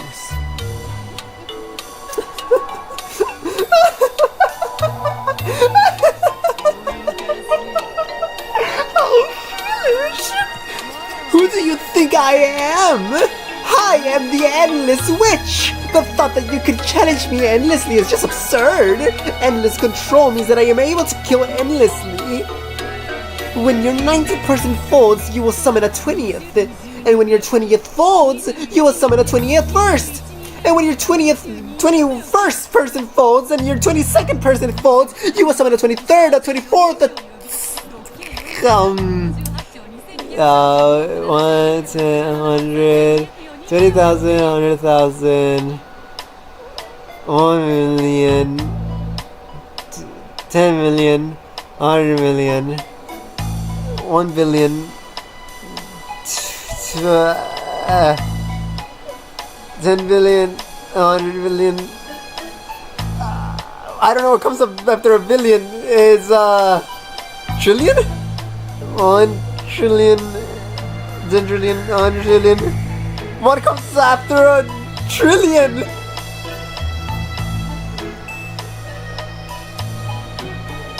Oh, I'm looking it up. After trillion.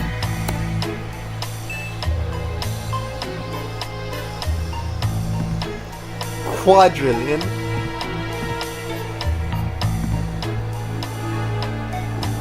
One quadrillion. Two. Okay. So.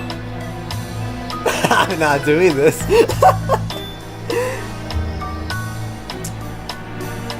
A 643 trillion 582 trillion 235 billion 796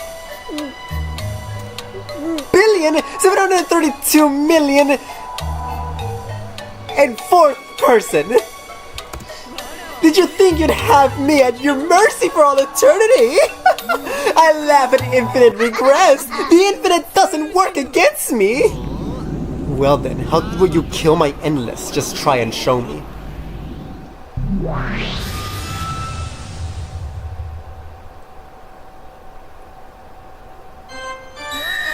I have the power to speak the truth in red. Duh. Bro, you looked it up, you said trillion. No, not true, I said quadrillion. You just heard it as trillion because you're foolish. This is not recorded or streamed, so you cannot prove this. Here it comes. When I speak in red, it will contain absolutely no illusions. If I say once in red that there are no more than 100 people on this island, you will no longer be permitted to create a 101st person. See, Butler, what truth shall I tell in red this time? Where shall I strike in for the kill and force you into hopelessness? Come, show me your usual frightened face.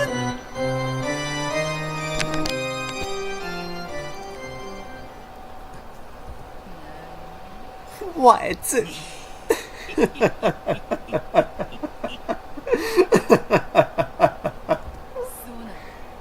Why are you laughing? I wonder what kind of creepy look I had on my face when I laughed right then. That red sure is scary. Every time it jumps out, I'm driven into the depths of hopelessness. But I've already realized something. There's no need to be overly afraid of the red. You brought out your trump card again. So, how and for what will Beatrice-sama use the red this time? What do you mean by that? Suddenly looking so relaxed. Sorry, but I was waiting for you to take out the blood-red treasured sword of yours. Let's see what you'll proclaim in red this time. You aren't going to say the culprit was one of those 18 people, are you? Be careful. That'll mean self-destruction for you, right? That'd be the same as throwing away your own witch theory yourself. A complete resignation. That's right. The red wasn't always a weapon that worked in battle's favor alone. It was the other way around. If she used it the wrong way, it was dangerous enough that she could bring about her own death. If she used it carelessly and said something that ended up denying herself, that'd be exactly the same as self-destructing. Of course, it'll be sad and difficult for me to accept if you told me in red that one of the 18 was the culprit. No matter who the culprit actually was, I'll definitely have to deal with some tough emotions. But before that, it would mean your defeat. Saying it in red that the culprit is the human is equivalent to your proclamation of resignation. If you want to strike me a blow so badly you're prepared to die at the same time, I think that's a pretty interesting move, don't you? However, this battle will end in my victory. Beatrice's red was her true trump card. When the person speaks in red, it's definitely the truth, and no amount of proof or counter-arguments can change that. Until now, she's used that to severely wound me, and each time the tiny foundation sprouting my heart got split in half. However, if she uses this carelessly, then I can also glean a little information about the truth.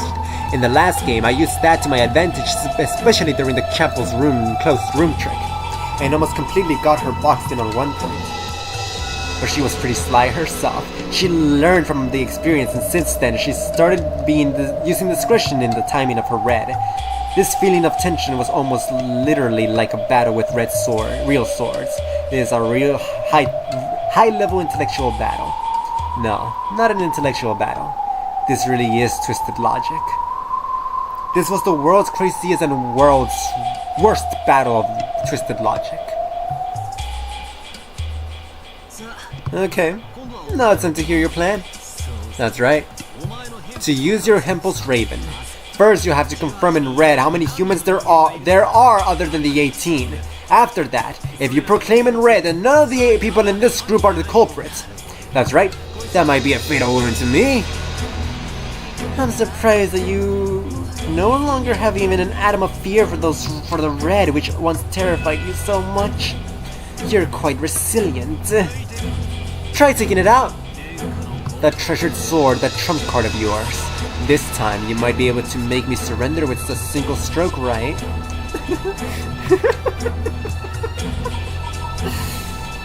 Interesting. I wouldn't have it any other way. Agitate her, challenge her, drive her into a corner to make her speak in red. Of course her red's always wiping out my only rays of hope. But don't be afraid of that. On this island, overcome with falsehoods and illusions, the only thing I can trust is the information she speaks in red. Is my only way across the chasm of hell, just a single tightrope. Her merciless blood-red blade is the only way I can survive. This isn't just walking on a tightrope, it's like literally walking on the edge of a blade. Of course I'm afraid, because my victory conditions is the denial of witches, then to use her contrapositive logic, the culprit must be human. But I didn't want to search for a culprit among the 18. That's what made me stick to a weak position, since I had to claim both that the witch didn't exist and that I couldn't be one of the 18. Last time I was able to understand that, so that's where she hit me, leaving me tattered and defeated. That's okay. Let her hit me. Let her attack. No problem. Someone said it once in an old sword fighting movie, that a good fortress has one and only one intentionally weak point. The enemy would gather there. They would be lured there, and that would be where the actual battle took place. As long as I understood my weak points, and as long as she wanted to attack those weak points, it was as if I were luring her into launching an attack there. Gauge the distance between us and with care, retreating step by step. Make them move forward. The more she recklessly flourished that red, the more chances I would get to strike back. Don't be afraid of the red. Keep her cornered so that she'll have no choice but to refute me with the red. No matter how oppressively she speaks in red, that's right, that red itself is the same as fresh blood leaking from her wounds. So, what's wrong? First of all, why don't you tell me how many people are on the island total? If you don't, your raven can't cut me off. How surprising that you can be this desperate and yet this difficult. One cannot make light of someone putting their life on the line no matter what the era. It's no surprise you're Kinsel's grandchild. The more cornered you are, the bolder you become.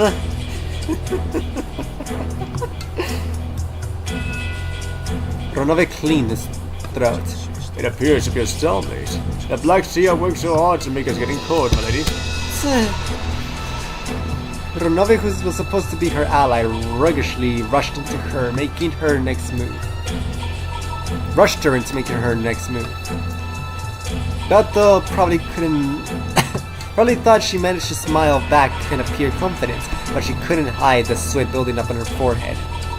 By now, she had completely lost the confident feeling she had allowed her to turn her nose up at her worthless opponent. Of course, she probably wouldn't be cornered by something like this. She was just being cautious. Until now, I've been inexperienced. I didn't know how to fight, and I wasn't strong enough to be her opponent. However, now that we reached the third game, she realized that I'm starting to become more skilled. And she's grown more cautious, thinking every move more carefully. Sure, that's just fine, Beatrice. Sorry to keep you waiting. Are you happy now? And now it's starting to get interesting, huh?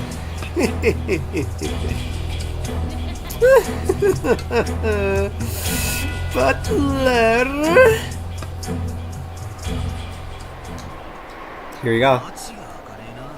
This isn't getting us nowhere. Then, should we get on to the heart of the matter and get on with the usual? Huh? The usual, you say? Then by all means. If I don't hear you say that, I guess I just won't feel like starting. The first move was mine. Here I go, Beto. Repeat it! On this island there are only 18 people! If I hear you say this in red, I'll have no choice but to suspect one of the 18. I won't be able to say a 19th person did it, so all doors will be closed to me. However, I believe the culprit definitely isn't one of the 18. There's no way any of those 18 could commit such a brutal murders. I'll say it again. Repeat it! On this island there are only 18 people! I refuse. I won't say why. But what would have been a worse threat for me? If she repeat that, I'll be faced with those two worst choices of accepting the witch or accepting one of the 18. Like last time all over again. But Balto hadn't proclaimed my ultimate and greatest weakness in red. She refused to repeat it, even though there was no reason for her to not strike, even though it was a weakness she should have been drooling at. She hadn't sliced me up with red by using that move, which should have been as good as forking a rook in the king. This was a big sign of my advantage. That's right, the culprit isn't one of the 18. I won't suspect anyone. And since the culprit isn't the witch herself, and since the culprit isn't a witch either, it means a 19% exists on this island. And that's you. A person who, as grandfather's mistress of 30 years, has been secretly living in a hidden mansion in the forest for a long, long time. The human Beatrice. That's right. You aren't a witch or anything like it. You're just a human who's been living on this island in hiding for several decades. Did you just call me the endless witch who has lived for over 1,000 years a human? For a while, Beatrice continued to laugh unpleasantly and gluttonously, or maybe spitefully. Okay, I'm sure she might say it, so I'm gonna say it now. So,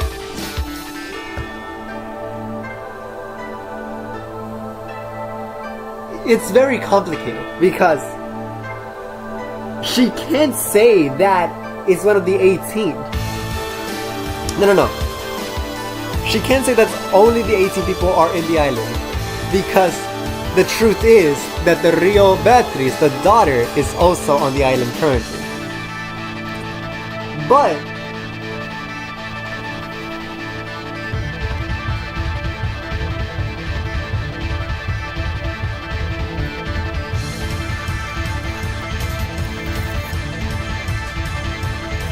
where am I going with this?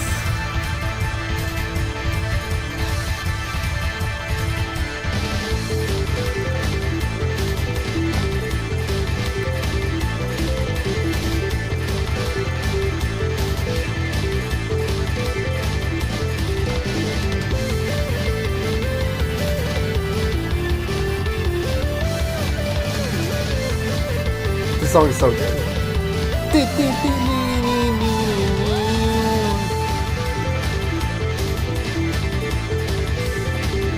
I'm not sure where I was going with that. Okay.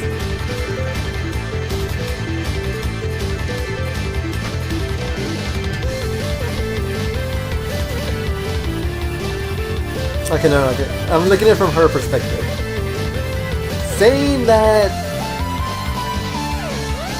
only the 18 exists is a lie, because the real human Beatrice is also on the island. Saying that one of the 18 did it is a lie. No. Saying that one of the 3 did it, saying that one of the 18 did it would be the truth, because again, I still very much believe that Kim-sung and the servants are behind the murders. So that would be a truth. She just can't say it, because if she says it, that would be disproving that the witch exists. And saying that none of the 18 did it, saying that all the 18 are innocent, means she can't say that, because it's a lie, because not all the 18 are innocent. There you go, that's what I was going at. And then obviously, Butler believes that it's a mistress, but I believe it's a daughter of the mistress. Anyways, now I spent too much talking about that over something that, it's nothing. It was nothing. I just wanted to put it clear in my head about what she can and cannot say. She cannot say that there's only 18 people, because she's there. She cannot say that there's more than 18 people, because that would defeat a lot of her arguments about how which is the culprit. She can't say that one of the 18 is the culprit, because that would destroy the witch, and she can't say that the 18 are innocent because that's a lie. There we go. Are you ready? I'll keep going. Again, repeat it. There are 19 people or more on this island. Beatrice was silent once again. She probably remained extremely cautious. As long as confirming the number of humans on this island might give her some large disadvantage. Depending on the situation, the red has already become a foothold for my counterattacks. Now that we know this, it makes the red very risky for the witch. But if she couldn't repeat this, her Hempel's Raven would be effective. To break my devil's proof, she would need to settle this existence and number of people outside the 18 in red. That's right. She couldn't break the existence of a 19 person unless she used red. I've closed Balto in, giving her no choice but to speak in red. There really was a way to fight in this witch's game. It's okay to refuse. If you can't say it in red, that means there's a total of 18 plus X people on this island. That X is a pretty massive piece to lose on your first move, right? After all, from now, all of the tricks that were impossible for the 18 can be explained with a human X who isn't in the group. This huge piece can break open all of the rooms you said were closed because everyone had an alibi. And just like how a chess bishop can cut a thin line through the enemy forces as long as there's a slight gap. It could only be effectively used on squares of the same color, but it was very good at controlling territory on the board. It looked like Bato also noticed this current plight. She couldn't just let such an important piece go, especially this close to the beginning of the game. If she pulled out her red treasured sword, it wouldn't be difficult to save her from this. But Bato was completely aware that I was expecting it. She was afraid that a careless red truth might end up strangling her own neck. Because in the first place, the witch is something that sought to be denied in red. Believe. Don't doubt. Witches don't exist. Something like that couldn't exist in this world. There can only exist in the valleys between truths. They have a fragile existence curled up in these cracks, practically trying to protect themselves from the brutal winds of truth. And they can only barely exist, like a mirage of surviving on falsehoods and illusions. In other words, the red which only exists witches can use is reality that might easily deny their very being. The more truth they brandish their red words, the more they begin to lose bit by bit that crack in truth inside which they can endure. That's why they don't want to use the red word and carelessly lose that crack in truth which is based on fussy information, or illusions in other words. That's because they understand that they've gradually been cornered. Of course that bastard will never admit it, because if she did... Funny calling her a bastard, because she is a bastard child. Because if she did, it'll be the same as admitting that she's something that can't exist in this world, like an imaginary number. Don't be afraid. Stay strong. I know that she's the one who's really been pierced to the bone. After all, her red treasured sword can be used without a lot of preparation. What's wrong? I'll say it again. Repeat it!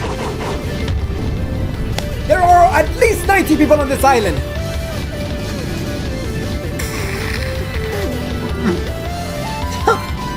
I refuse. At the end of Balto's worrying, she took a single deep breath and quietly announced her refusal. I thought she'd use it. But Balto refused to speak in red even though it would cost her victory in the opening part of the game.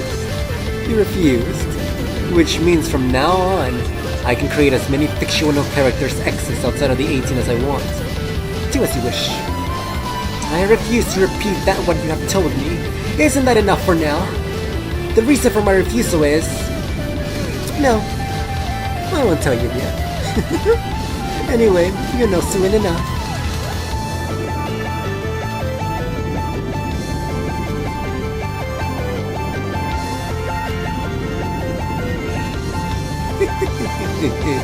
Still acting tough, I see. Choosing not to use the red is another way of using it. You called it my red treasured sword. A pleasant metaphor. I will use it too. A treasured sword is at its best when it's sheathed. In fact, there are times it can still instill even more fear because it is sheathed. That's right. As I fight, I always have to keep in mind whether you might spin everything around with those red words. It's some pretty serious pressure. And there are also times when you make things pretty tough by refusing to repeat after me. Those are times I can tell if you can't repeat because my guess was right. Or if you're just misleading me and letting me flounder about. If you think about it that way, yeah, it's a sheathed treasured sword. So what? Then I'm going to push you off a cliff anyway, best to let you climb a bit higher first. We have still barely begun. Much is left to come. How excited for this challenge? Go and get drunk on your faint victory for now. But only for now.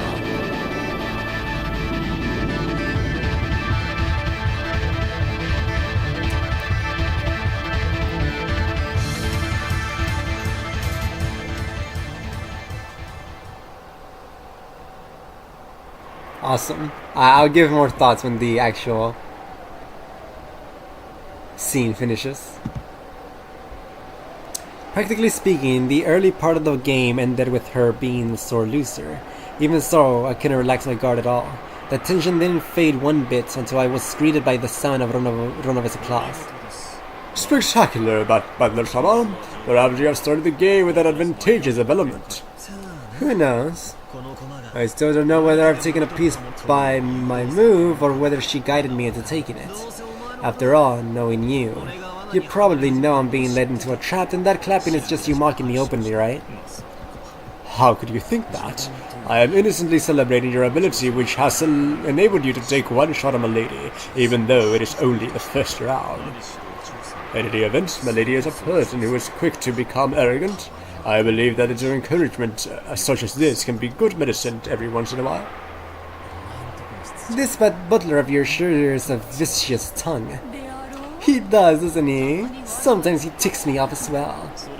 My, how incredibly rude of me. Well then, my lady Butler-sama, how would you like some black tea? The game has still barely begun. Please allow me to prepare all the tea and snacks needed to adorn this game. I ask that you continue your game without any reservations. I will. Let's move forward. Now it's when it really starts. Very well. Let us advance the clock. Ronove, black tea, please. Certainly. How about a cookie? I don't need one. Give it to Beelzebub to keep her happy. Remain silent for now. When listening to her son uttered the demon butler pouring tea, the witch closed her eyes slightly and fell silent. For some time she was deeply lost in thought, but eventually a roguish glint came into her eyes. Very well. Why don't I inform you now as to why I refused to speak in red during that first move? What? Bring it on. Show me what you've got. Yes, that piece really was big enough that I hate to lose it. It may be hasty, but allow me to make my move. I won't use the red, but from here on, Rosa will explain on my behalf. Listen.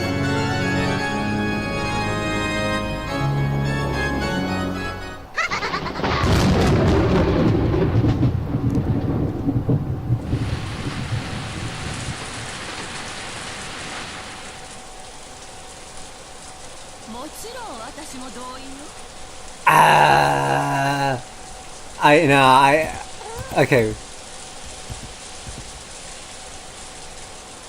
I gotta stop here. I got plans later, and I need energy for them. So we're stopping here. That was awesome. Okay. That was great. That was fantastic. So.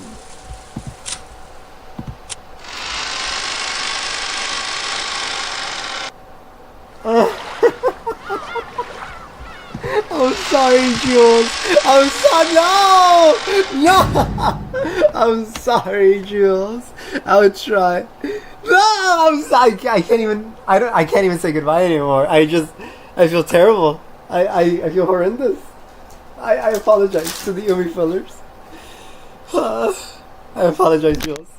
You are the only person who does not mock me, who does not rage bait me. So hurting you hurts a lot. So I implore you to forgive me. But I must depart. And luckily my thoughts in that scene were pretty short because I don't really have any thoughts. It was a great scene. It's just that none of it gave me ideas for new theories or destroyed any theories I have. Everything I said is still viable. So that is my thoughts. My thoughts is that I'm very happy that I didn't lose. And that is all. So I will depart now. Farewell. And I apologize to my fillers. Farewell. Bye bye. Have a great day, everyone.